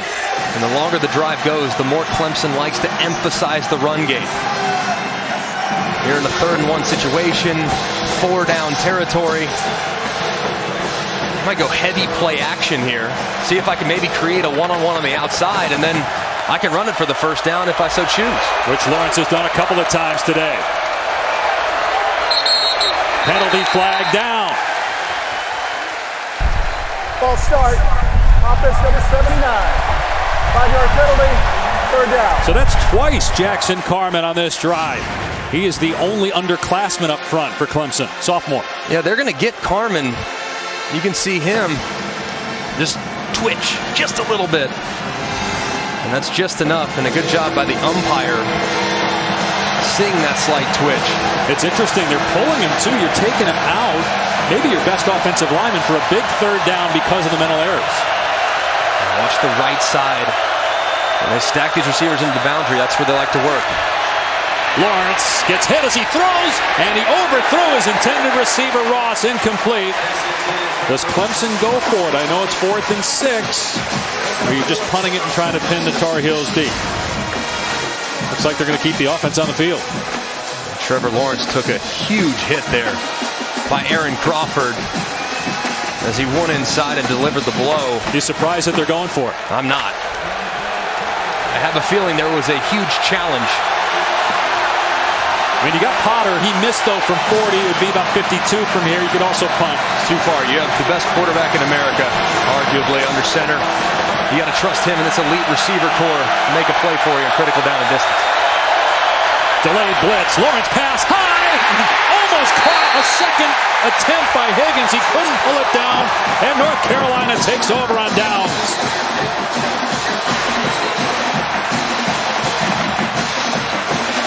North Carolina with the 3 up the middle pressure. So difficult for a quarterback. And well disguised, too. Trevor Lawrence understands that pressure's coming, gets it out quickly. And off target, just a little high for T. Higgins as he comes out of his break. T looked like he settled coming out of the break instead of separating a little bit. I don't know if Trevor thought he might come cross face.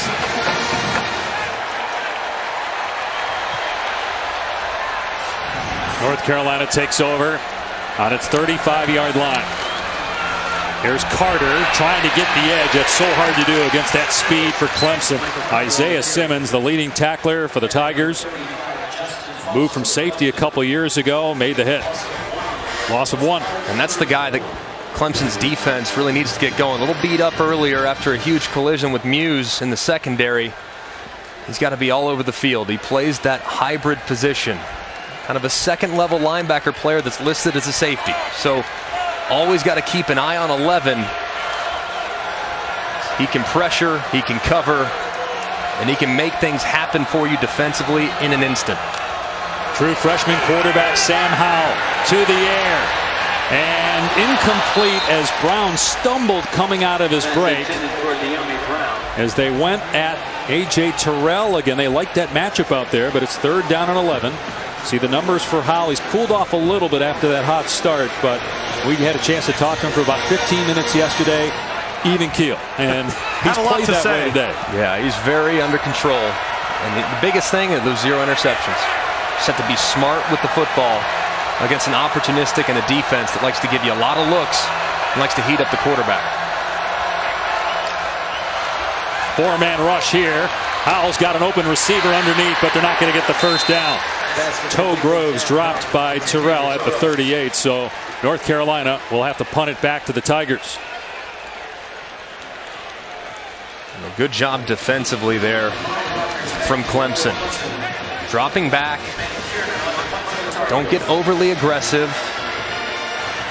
Force the ball out of Sam Howell's hands underneath the sticks and rally up and make a tackle. It's a good job negating a tendency, going with a little bit more soft coverage.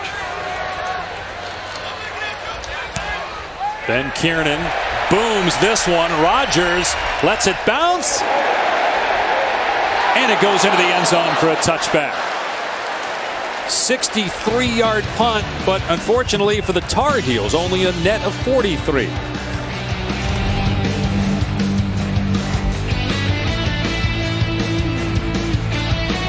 Fans, I know many of you have seen Lawrence of Arabia, but we got a movie that's just as good. You watched it last year, you're watching it now. Lawrence of Death Valley. Hope you're enjoying your quarterback and your Clemson Tigers today. And don't forget, tomorrow, 7:30 Eastern Time, NFL Primetime, Tom Jackson and yours truly on ESPN+. Football, the way you guys like it. Man, it's so good to have Chris Berman and Tom Jackson back on ESPN as Lawrence rolls to the right and dumps it off here. J.C. Chalk gets the first down past the 30-yard line. All right, here's some of our favorite Chris Berman nicknames. Now, he's got some great baseball ones like O.D. Young again, McDowell, but football, Jason can't always get what you want.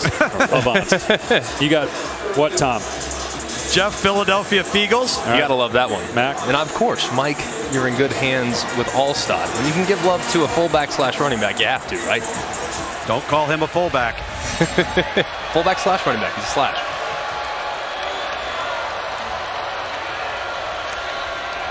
Back to the ground. ETN dropped after a pickup of about 4 or 5. Here's Cassidy in the studio.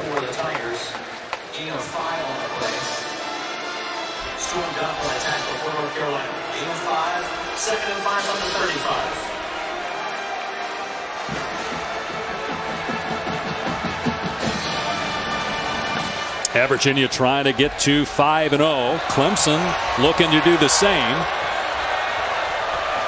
Midway through this third quarter, they turned it over on downs on the last drive, and stumbling there is Powell. That was going to be a huge play. It was beautifully designed, but Powell tripped and went down at the line of scrimmage, bringing up 3rd down. Oh my goodness.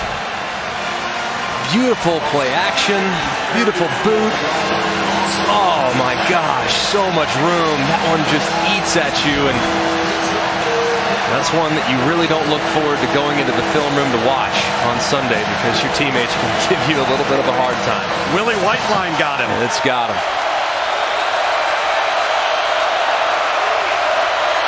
And movement again on the offensive line. This by John Simpson, the left guard. Remember Jackson Carman. Offense number 74. 5-yard penalty. Third down. Jackson Carman, the left tackle, he's been pulled after consecutive false starts, and now it's Simpson getting called for one.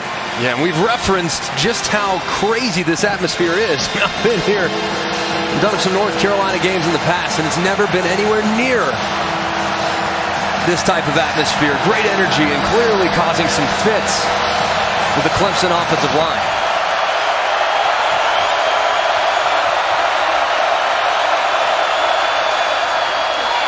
Lawrence with a ton of time. His arm is hit. The ball flutters. It's incomplete.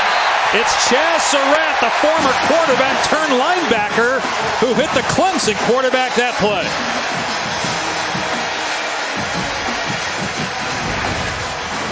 Internal cross pressure gets Surratt on ETN in a pass rushing situation. And you can see Surratt getting just enough of Trevor Lawrence's right arm to deflect the pass. Surratt on third down has been outstanding today.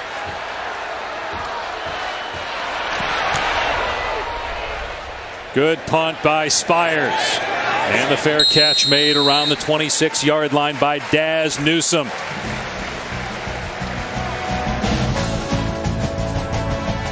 Game brought to you by Samsung QLED TV. Here's the touchdown pass early on by true freshman quarterback Sam Howell. And then they force a fumble on Travis Etienne. Strobridge recovers. That leads to another Sam Howell touchdown pass. Clemson scored at the end of the half, but just punted it away.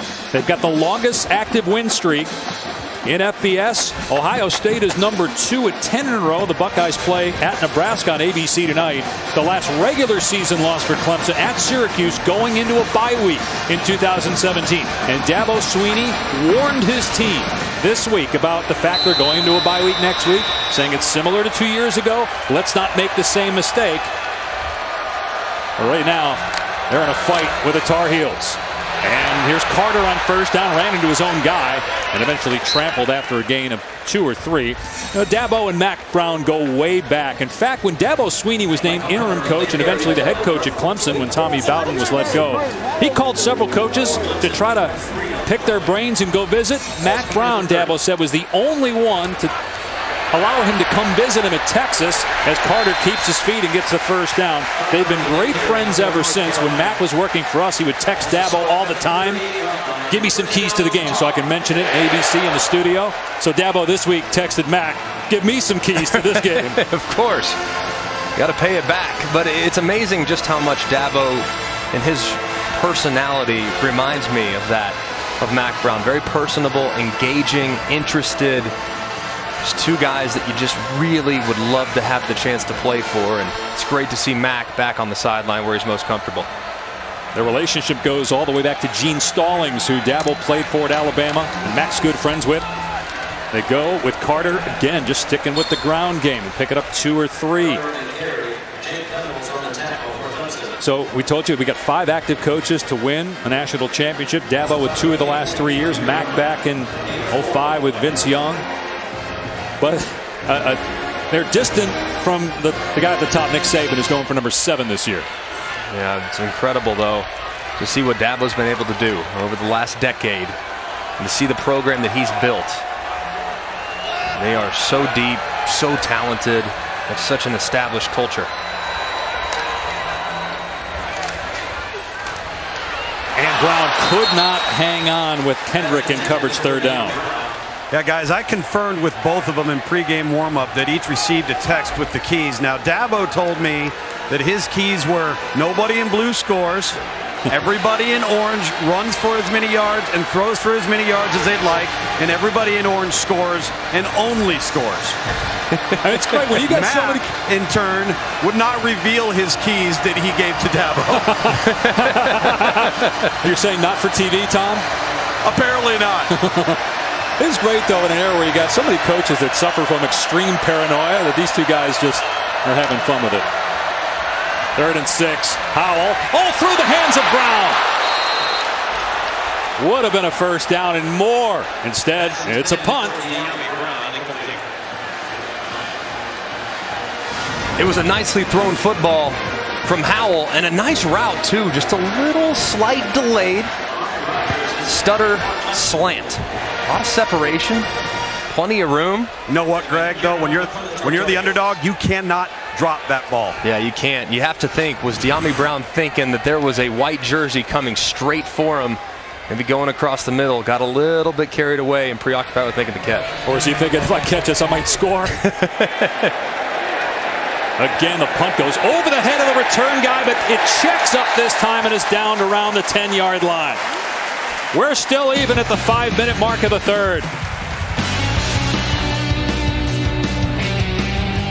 The reason why they're tied at 14 is the pressure that North Carolina's been able to get on Trevor Lawrence. Open receiver and Ross on the post, but the pressure forces the ball to sail high, and then Chet Surratt working against Travis Etienne on the cross dog pressure, hitting Trevor Lawrence's arm as he released the football. This pressure from North Carolina has been outstanding on 3rd down. Lynn J. Dixon gets the carry here, and a pickup of about 3 or 4. Well, guys, momentum is such a big thing in this game, and just watching Clemson's sideline, and Dabo Swinney in particular, on that last drive for North Carolina, they forced the punt, so you're all jacked up, right? You're going to get the ball back, probably pretty good field position. Then he jacks the punt inside the 10-yard line, and just watching Dabo Swinney's body language, because now he knows from a field position standpoint, it takes away some of that momentum, and now the crowd gets jacked up behind you. Well, and think about it too, Tom. You've had 5 false starts in large part because of the crowd today by Clemson offensive linemen. No doubt. Now you got 2nd and 5 after that 5-yard run, and Lawrence to throw here, and it's knocked down, incomplete. Alan Cater got a paw. I love the play here by Cater, recognizing it's quick game. I can't get home. I can't sack the quarterback. So what do I need to do? I need to just jump and get my hands up, deflect the pass. That's good recognition of the quarterback's footwork and how quickly the ball was coming out of his hand.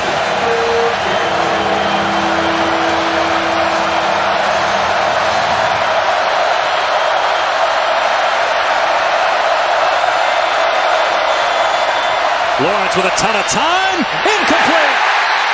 O'Gimmel may have tipped it. He was underneath the intended receiver. And so it's 4th down, and Clemson will have to punt it back to North Carolina.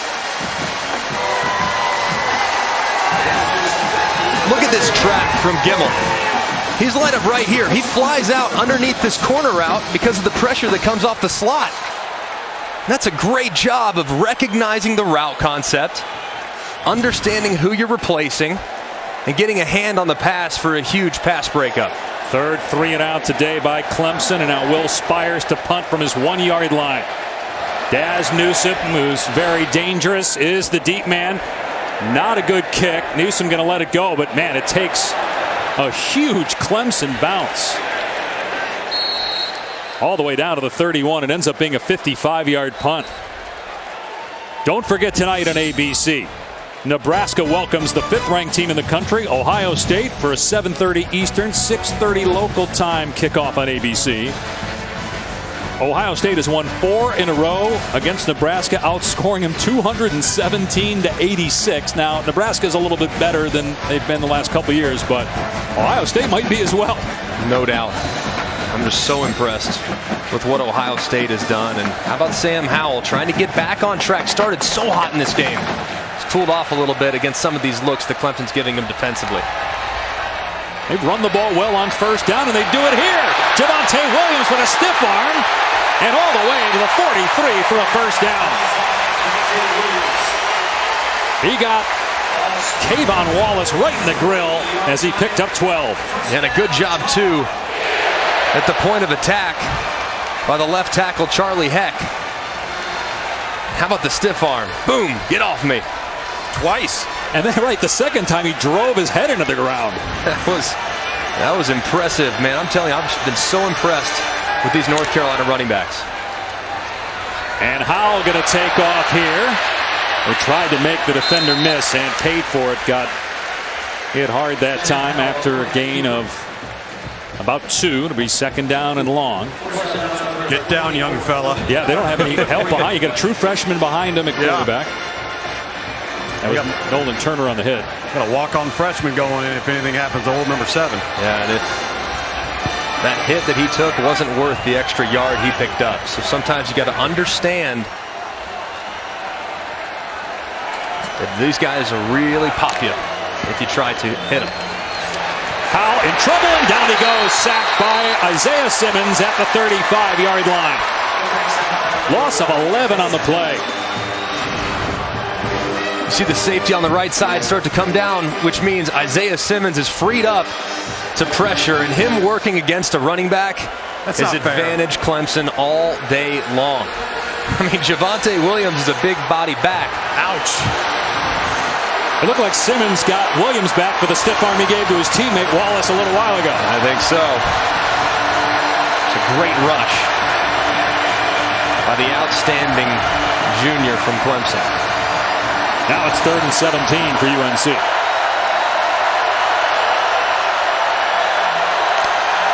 Clemson backs off here and rushes 3. Howell in trouble in the pocket, slammed to the ground. Back-to-back sacks for the Tigers. This time it's true freshman Tyler Davis. And the Tigers have to punt. Or the Heels rather have to kick. And you just see drop out. As a result, Sam Howell thinks he has a lot of time. Unfortunately for him, Logan Rudolph and that Tiger front kind of adjust everything. He can't really get comfortable, and the pocket collapses around him. Good job, too, by Tyler Davis applying the pressure. Clemson almost got it that time. Line drive to Rogers on the 30. He did signal for a fair catch. And the Tigers will have the ball there after only a 37-yard boot.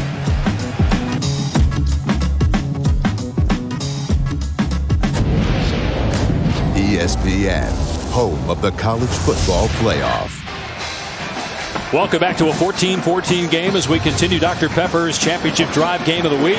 Clemson 19 consecutive wins, the first reigning national champ ever to play at Kenan Stadium, but they are tied with the Tar Heels. Their offense sputtering here today. They've scored a third-quarter touchdown in all of their previous 4 games. Only a minute to go here in the third quarter. Today is a high pass. Too hot to handle for Justin Ross. A lot of high throws from Lawrence here in the quarter. I mean, the first 4 games, Clemson had its most yards per game in any season. And now, yeah, they played Charlotte and they played Georgia Tech out the gate, and Syracuse struggling, but North Carolina deserves a lot of credit for what's going on here today. Yeah, they've done a really nice job tackling in space and pushing up front into Trevor Lawrence's lap. Lawrence tried to set up the screen here to ETN, and a great job by Cater to get him and take him down for a loss. North Carolina's playing with so many backups. Cater's another one. They've lost a ton of starters to injury, but it just doesn't seem to matter. They still play hard and well. It's an excellent job by Cater, recognizing this screen, getting disengaged, leveraging the football, making a play in the backfield. They rush 3 on 3rd and 11, so Lawrence has time. No, he doesn't. Got rid of the pass at the last second, so no sack. It was Chaz Surratt again. Tamon Fox back there too for down. You see Surratt in this group, he's just right in the A-gap. I mean, I don't understand why they would allow him, given the pressure that he's already applied today. Why are they still blocking him with Travis Etienne? They need to reassess and say the best matchup is not 9 versus 21 in blue. They need to put the offensive line in account for Surratt because he's been awesome on 3rd down. Playing linebacker for the first time since he was a freshman in high school. He was a quarterback until the spring. And he's making plays on defense. Fair catch made at the 29 after a 41-yard punt. Let's take a look at this week's AP rankings brought to you by Capital One. North Carolina has never beaten an AP number 1, never beaten anybody in the top 3, 0-26 As you look at some of these other games, anything surprise you based on the scores? No, I just think that Notre Dame team is really solid. Last week's performance was really remarkable, but you have to wonder, did it take a little bit out of them? Going on the road, physical environment, emotional game, clearly playing against a good Virginia team. But will they have enough to hang on in South Bend? Do the Tar Heels have enough to hang with the Tigers? Still tied. They run Carter here, and he somehow got out of the arms of Justin Maskell and got back to the line of scrimmage. And that is the final play of the third quarter. Neither team put up a point in that frame. And we go to the fourth in Chapel Hill, the #1 team in the country, tied with unranked North Carolina. Back after this message and a word from our ABC stations. To the fourth quarter we go. The last unranked team to beat an AP #1 was Oregon State 11 years ago. Since then, the #1 team has knocked off 89 straight unranked foes. That's the longest streak in the poll's history. Neither team scored in the third, so we're all even at 14 as we start the fourth. Dave Pash, Greg McElroy, Tom Luganville. 2nd and 9 for North Carolina from its 30-yard line. The Tar Heels have less than 200 yards of total offense, yet they're hanging with #1 as Michael Carter puts them in third and manageable with a 6 or 7 yard run. And they haven't really been able to sustain much offensively. Haven't been great on third down either. The defense has kept them in it. Those guys on defense at some point, they're going to feel some fatigue because North Carolina is relatively thin. So it's absolutely pivotal that North Carolina execute and pick up this 3rd and 4 to try to extend this drive a little bit, keep their defense on the sideline. They've yet to convert on third down in the second half. And pressure up the middle, but a catch is made for a first down. Newsome on the grab. You saw how cool Howell was in the pocket despite pressure. It was a great job recognizing where the pressure came from, seeing man coverage with outside leverage, and exploiting that vacated area. And then here goes Michael Carter, breaking a tackle and lowering the boom on Terrell. Close to a first down in Tiger territory. Gain of 9 on the play. Greg, Clemson's having a hard time with this tempo getting lined up. We know that they want to make a lot of checks from the sideline. Brent Venables, he doesn't have the time to do it. So you've got some Clemson players looking to the sideline. While look at North Carolina here, they're getting lined up ready to go while Clemson's getting into set. Now a major shift by North Carolina as they spread it out.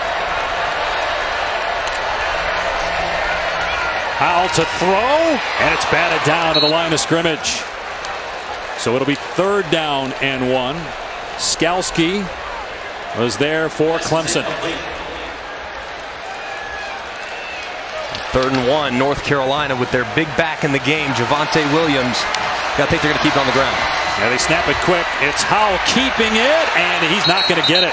You saw Simmons grab him and try to punch it out. Spector in there as well. Do you take a chance in a tie game against the #1 team to go for it, or do you just punt it and pin them? I think you got to be aggressive. #1 team in the country, you have to be aggressive. It doesn't matter. They started the drive on the 6-yard line. Trevor Lawrence went the length of the field. So I like staying aggressive in this scenario, keeping your offense on the field. They got to get the right personnel. They may have to burn a timeout if they don't. See guys running in and out of the huddle.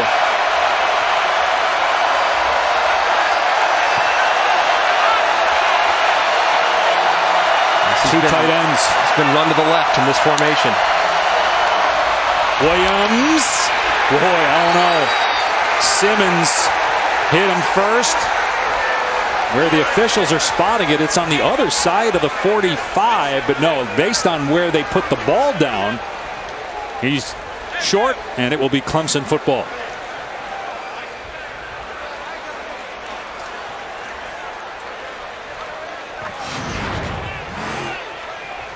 Look at the line of scrimmage being reestablished there by the Clemson defensive front. So much push and surge based on the spot. The spot looks good, but I think it's going to be short.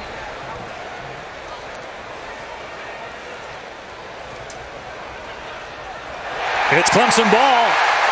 Huge stand by the Tiger defense.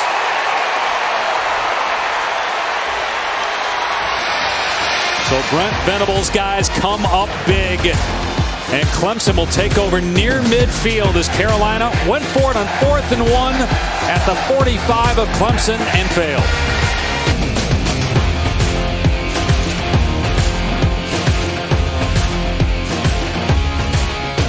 I get what you're saying, though, Greg, about being aggressive. But Clemson gets its best starting field position of the day.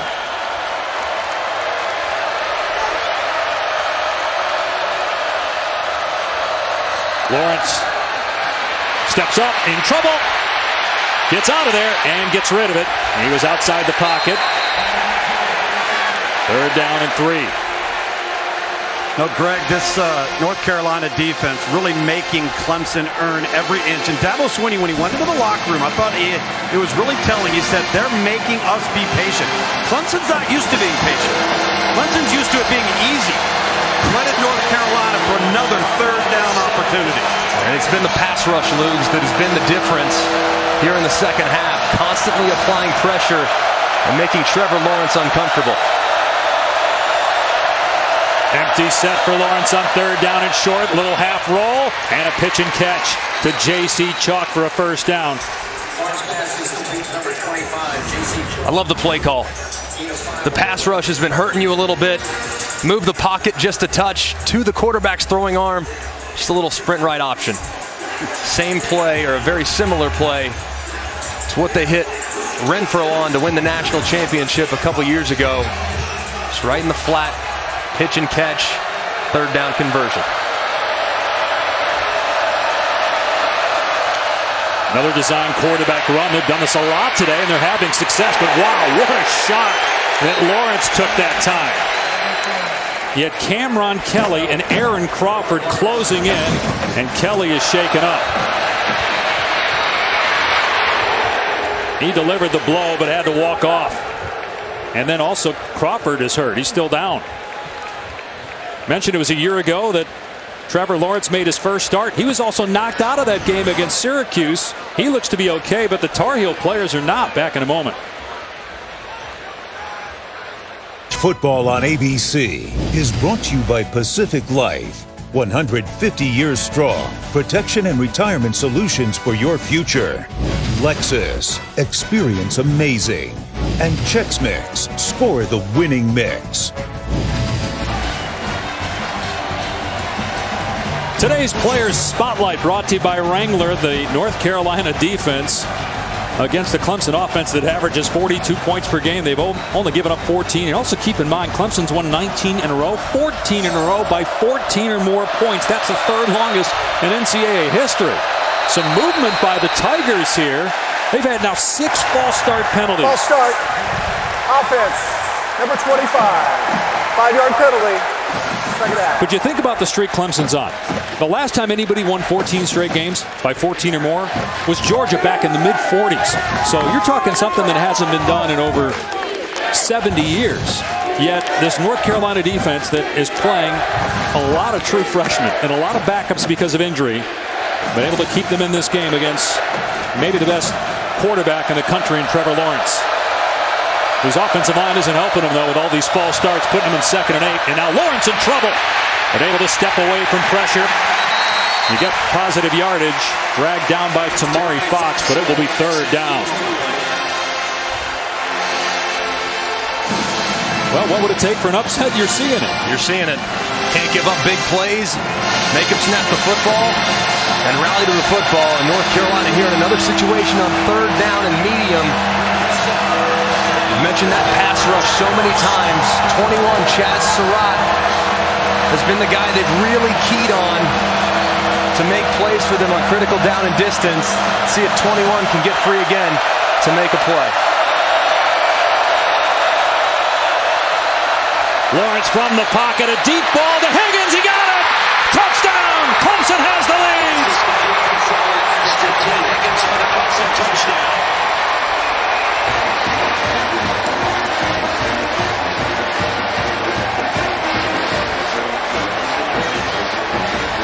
The Lawrence family looking on. First time Clemson has had the lead today. It comes after North Carolina turns it over on downs at the Clemson 45.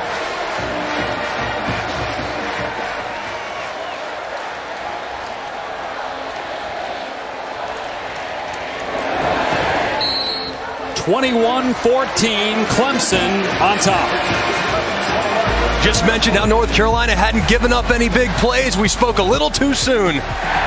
T. Higgins in the slot, working against a linebacker on a vertical. Beautiful throw by Trevor Lawrence and a nice adjustment by the excellent junior wide receiver. And Clemson has the lead here in Chapel Hill.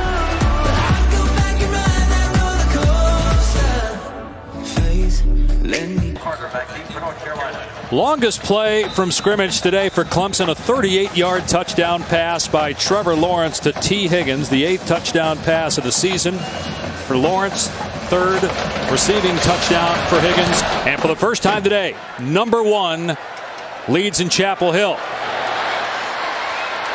Carter elects to return this, and he gets to about the 24.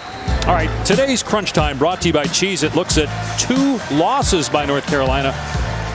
Out of bounds, there should have been a second left. Don't know if it would have mattered. They lost to Wake Forest by 6. And then last week, they lose to Appalachian State. App State able to block a field goal, 56 yards, that would have tied it. And North Carolina did win its first 2 games of the season against South Carolina and Miami. And they trailed in the 4th quarter of every one. So this is familiar territory for true freshman quarterback Sam Howell, who's been brilliant in the final quarters of games this year. But the offense has stalled since the first half of the Tar Heels. Javonte Williams can't get to the perimeter, spun down by Justin Foster for no gain.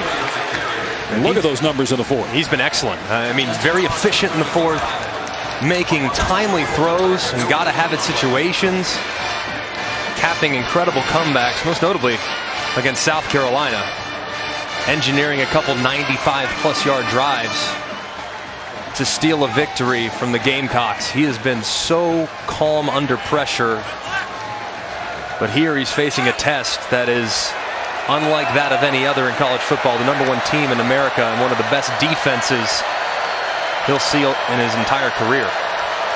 They were getting a lot of yardage running the ball on first down. Not that time, so they go to the air on second down. Howell gets out of a sack the first time. Now he runs into his own guy.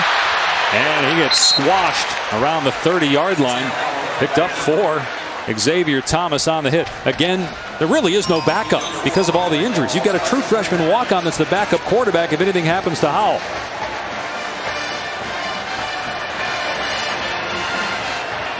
They got to keep this drive going. A critical 3rd down here, because they have got to give their defense a break. Get them rested. So thin. We talk about that depth, the reserves, the injuries. Critical 3rd down conversion here for this North Carolina offense. As you saw a second ago, Jace Ruder, the backup quarterback, injured last week against App State. Here in this scenario, you got to think, you got to look in the direction of De'Ami Brown. He's your best wide receiver. He's been your playmaker this year. Howell surveying, and he's got a man, and it is Brown, a first down. It takes almost the entire Clemson defense to stop him after a 13-yard gain as Howell picks up 3rd down. Great job of scanning the field by Sam Howell. Eyes to the right, doesn't like anything initially, all the way back to the left, where De'Ami Brown is breaking free, working against Darian Kendrick. A nice, accurate throw, right in stride, to allow the forward momentum and the yards after catch to continue. Big conversion for the Tar Heels.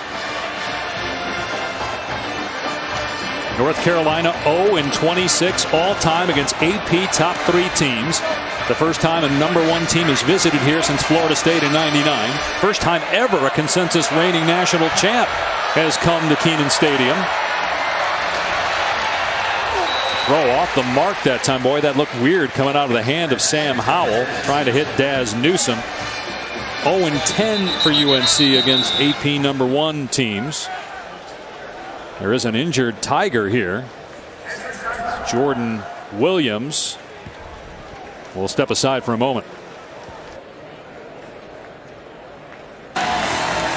The ACC Network is your home for more ACC sports. Get ACCN.com to check for providers in your area. If you don't see yours listed, contact them to demand they carry ACC Network.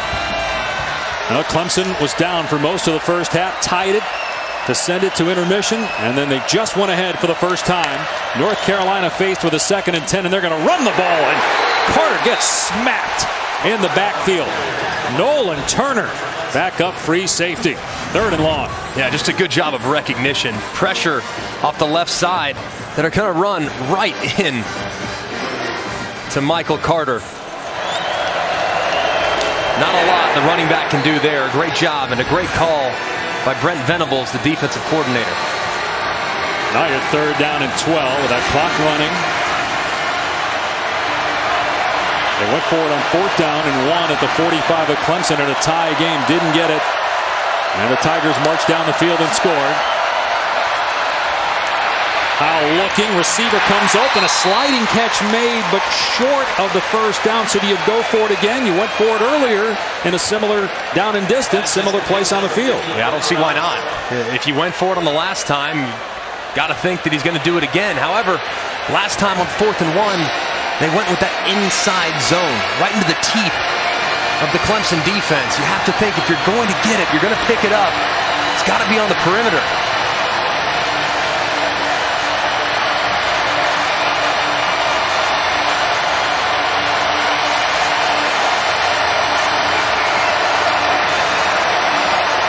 Play clock winding down. They got to hurry. And they will use a timeout. 2 remaining. 4th and 1 when we come back to Chapel Hill.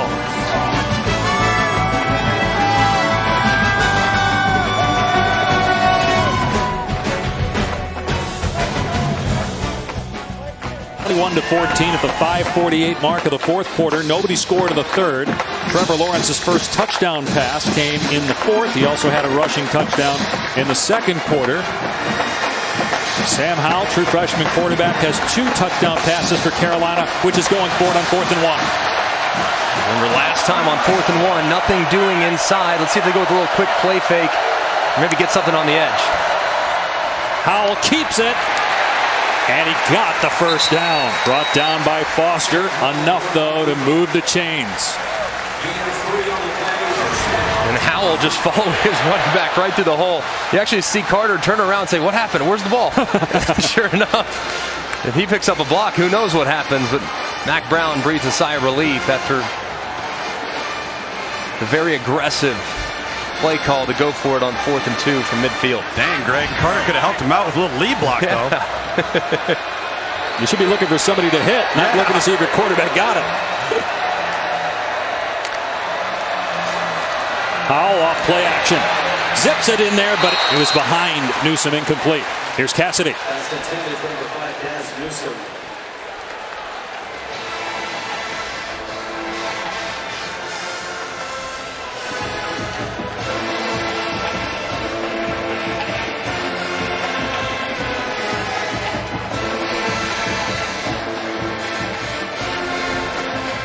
All right, and here, Cassidy, it is 21-14 Clemson. We told you how good the Tar Heels had been in the 4th quarter. They trailed in the 4th quarter of all their games, yet they have 2 wins. They're at 2nd and 10. Clemson bringing some pressure here. Carter able to break a tackle at the line of scrimmage. Finally dragged down from behind, close to the line to gain. It'll be 3rd and short. Xavier Thomas tracked him down. You're in 4-down territory here inside 5 minutes to go. Heels trying to hurry it up, or Clemson can get lined up. Watch for zone read in the left side. Carter slammed to the ground. Thomas and Foster read it well. You lose yardage, so now it's 4th and about 4. You have to go for it. Non-negotiable. And you got to find number 2, don't you, Greg? Absolutely. Yep. Number 2, De'Ami Brown has been your playmaker. He's your most reliable. He's your best wide receiver. In a situation like this where you would expect that Clemson is going to bring pressure defensively, it's likely going to leave De'Ami Brown on an island. Against a corner who is a former receiver. So here's De'Ami Brown. Let's see if they look in his direction.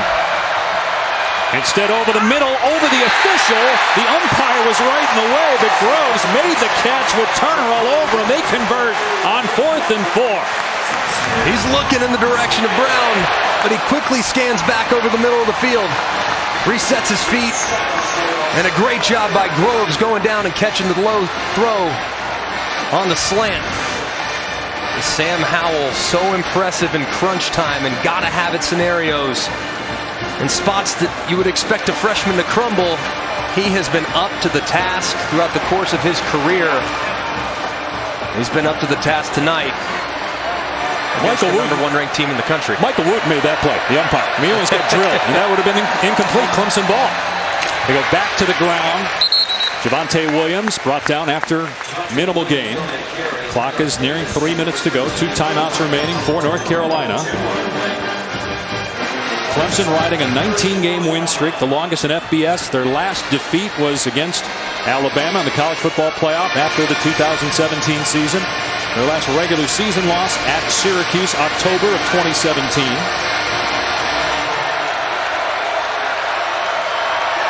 Carolina hoping to be in a position to hand the Tigers a loss.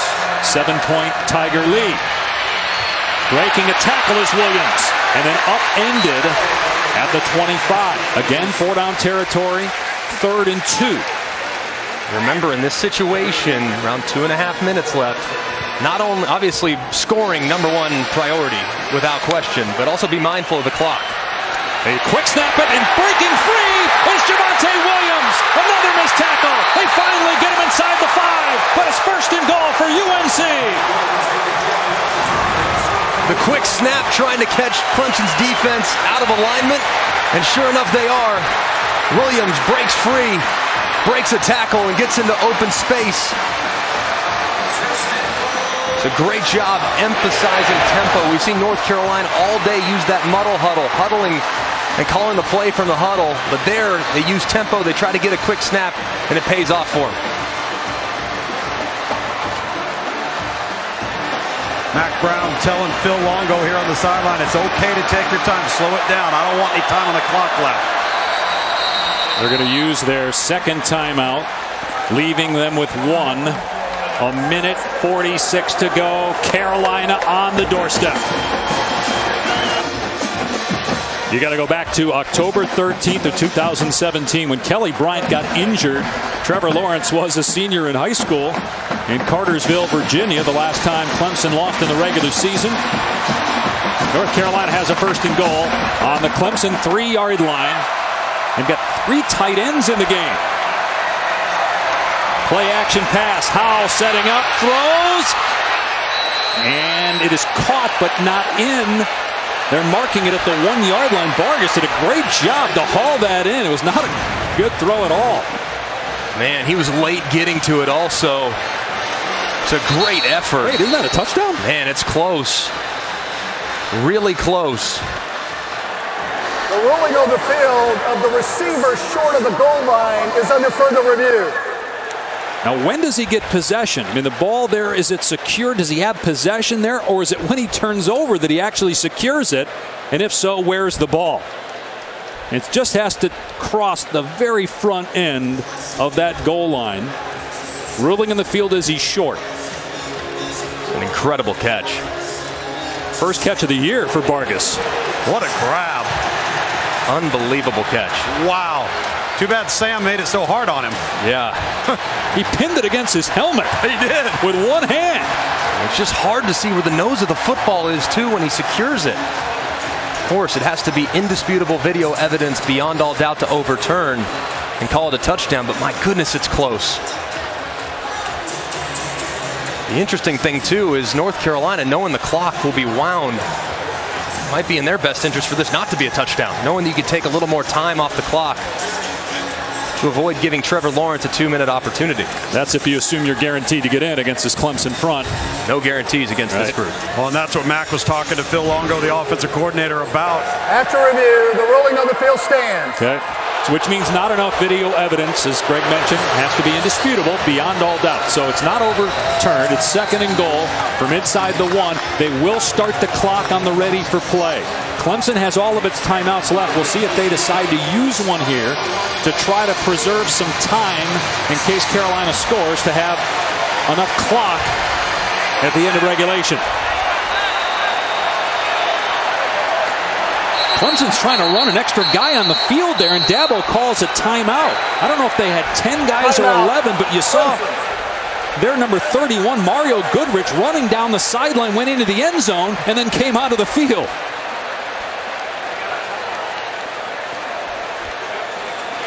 That was chaotic. Very uncharacteristic. Let's count how many guys are on the field here, too, before he comes out there. And so they make the substitution, but what they don't account for is the fact that there's a guy standing to the top. Let's count them up if we can. I think there's 10, right? 5, 6, 7, 8, 9, 10. As you can tell, just very clear as number 11 is moving off the field. There's no one to account for the wide receiver to the left side. There's no one. Boy, Howell has to snap it there, man, right? I mean, I know he's a true freshman quarterback, but you snap it at 6. So it's a laugher. It's a piece of cake. You have to be more aware, but still. Uncharacteristic mistake there from Clemson, not having their substitution, and they're burning a timeout. 2nd and goal. Williams puts his head down. No signal yet. Now they do. It's a touchdown. Touchdown, Carolina, within a point. And the Tar Heels are going to go for 2 in the lead with 1:14 to go. Guy standing right next to Mac. Before the signal was called, he had his fingers in the air with 2.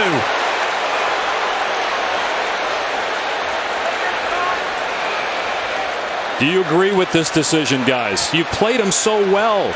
Do you agree to make it basically come down to 1 play? Let's first see if Javonte Williams does in fact score. There you see the ball clearly in. It's just a matter of whether he was down. And there you see his knee. It looks as though it's off the ground. You can see it right there. This call is going to be confirmed. But I absolutely agree with the call. Okay. The longer this game goes, the more likely that Clemson's talent advantage and depth is going to come to the forefront and take over. And Greg, you know what? You're not the better team, but you've played better football. So end it right here. Obviously, with 1:14 to go, even if they were to get a 2-point conversion, Clemson has 2 timeouts, and they've got one of the best players in the country in Trevor Lawrence, and some great weapons around him, so it's not over. But you certainly get it with Mac Brown knowing, look, we're in a rebuilding situation here. We're probably lucky to even be in this spot. Let's go for it right here. A 2-point attempt to take the lead.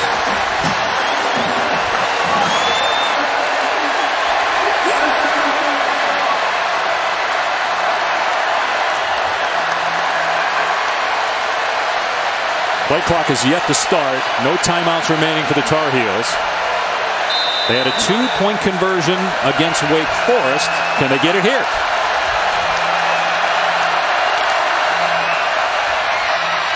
Howell sprinting out, gets hit, and doesn't get in. The ball is fumbled anyway, recovered by Clemson, but the Tigers remain in front with 1:17 to go. Carolina's out of timeouts for all intents and purposes. This baby's over. Clemson will survive.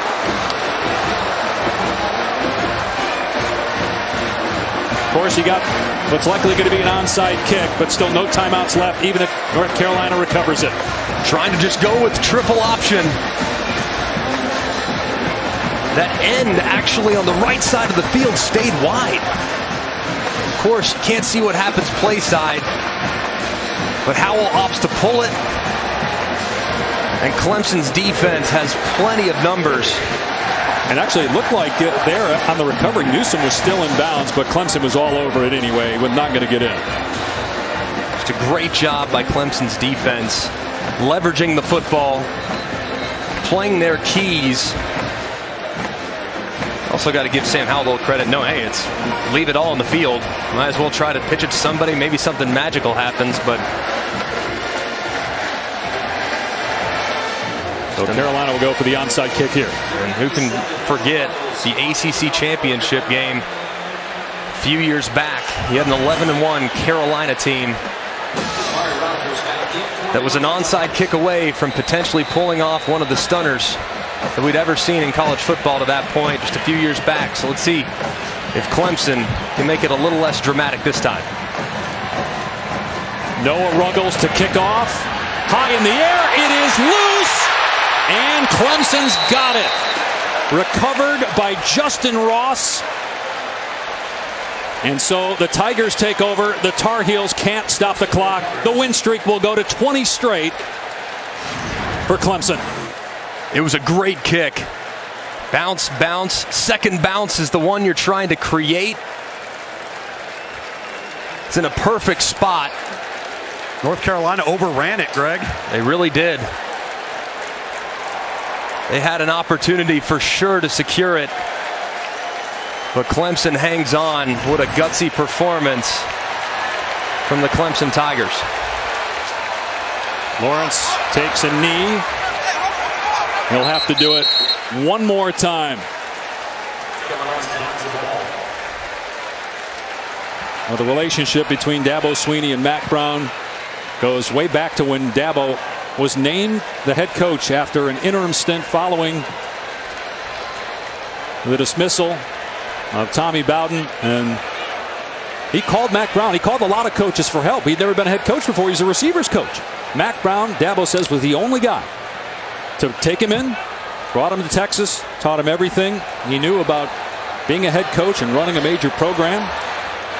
They've stayed great friends, and they'll be talking about this one for a long time. Clemson wins it. That's 20 straight victories for the Tigers. They edge the Heels after a failed two-point conversion attempt by North Carolina. Good job, man. Hey, I'll play this out, coach. Great job. That's going to be great conference for these guys. That's going to be a win the game. Very good job. Nah, man. I appreciate you, brother. Thank you.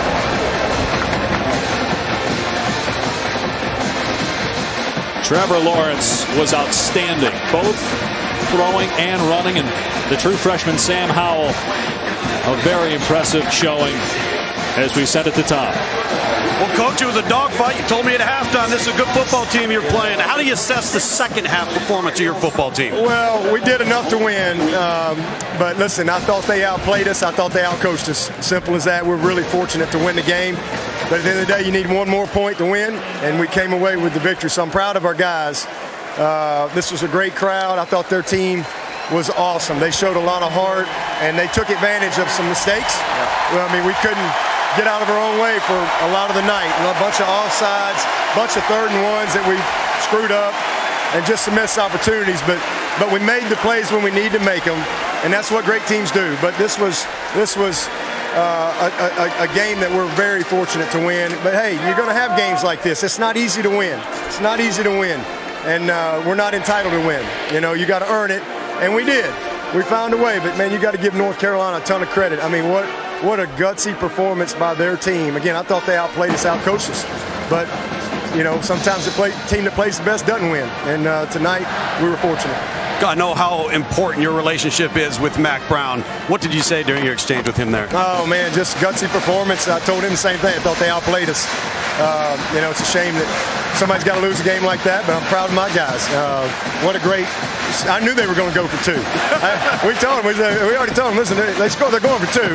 And we talked about the option. So tremendous job by our defense, just playing the next play. At the end of the game, it came down to one play. And we made the play that won the game. And you know what? It's a young team. We got 80 freshmen and sophomores. You know, I know that our program has won a lot of games, but this team hasn't. This team still got a lot of maturing to do. A lot of mistakes tonight. Big turnover, again, costly mistakes on 3rd down and 1 that cost us points, missed field goal, and all those things add up, especially when you're on the road against a team that's playing with everything that they got.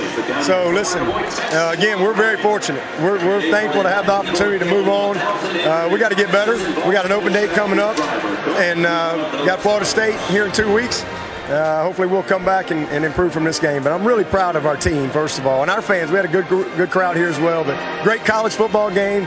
Blessed to win it. All right, Coach, go enjoy it. All right, thank you. Man, it was a great college game. How much fun was that to watch? Dabo Swinney and #1 Clemson survives beating North Carolina by a point here in Chapel Hill. Don't forget Ohio State and Nebraska still to come on ABC. For Greg McElroy, Tom Luganbill, our entire ABC crew, I'm Dave Pash. 20 straight wins for the reigning national champs, beating North Carolina 21-20. Here's Kevin Nagandi in the studio.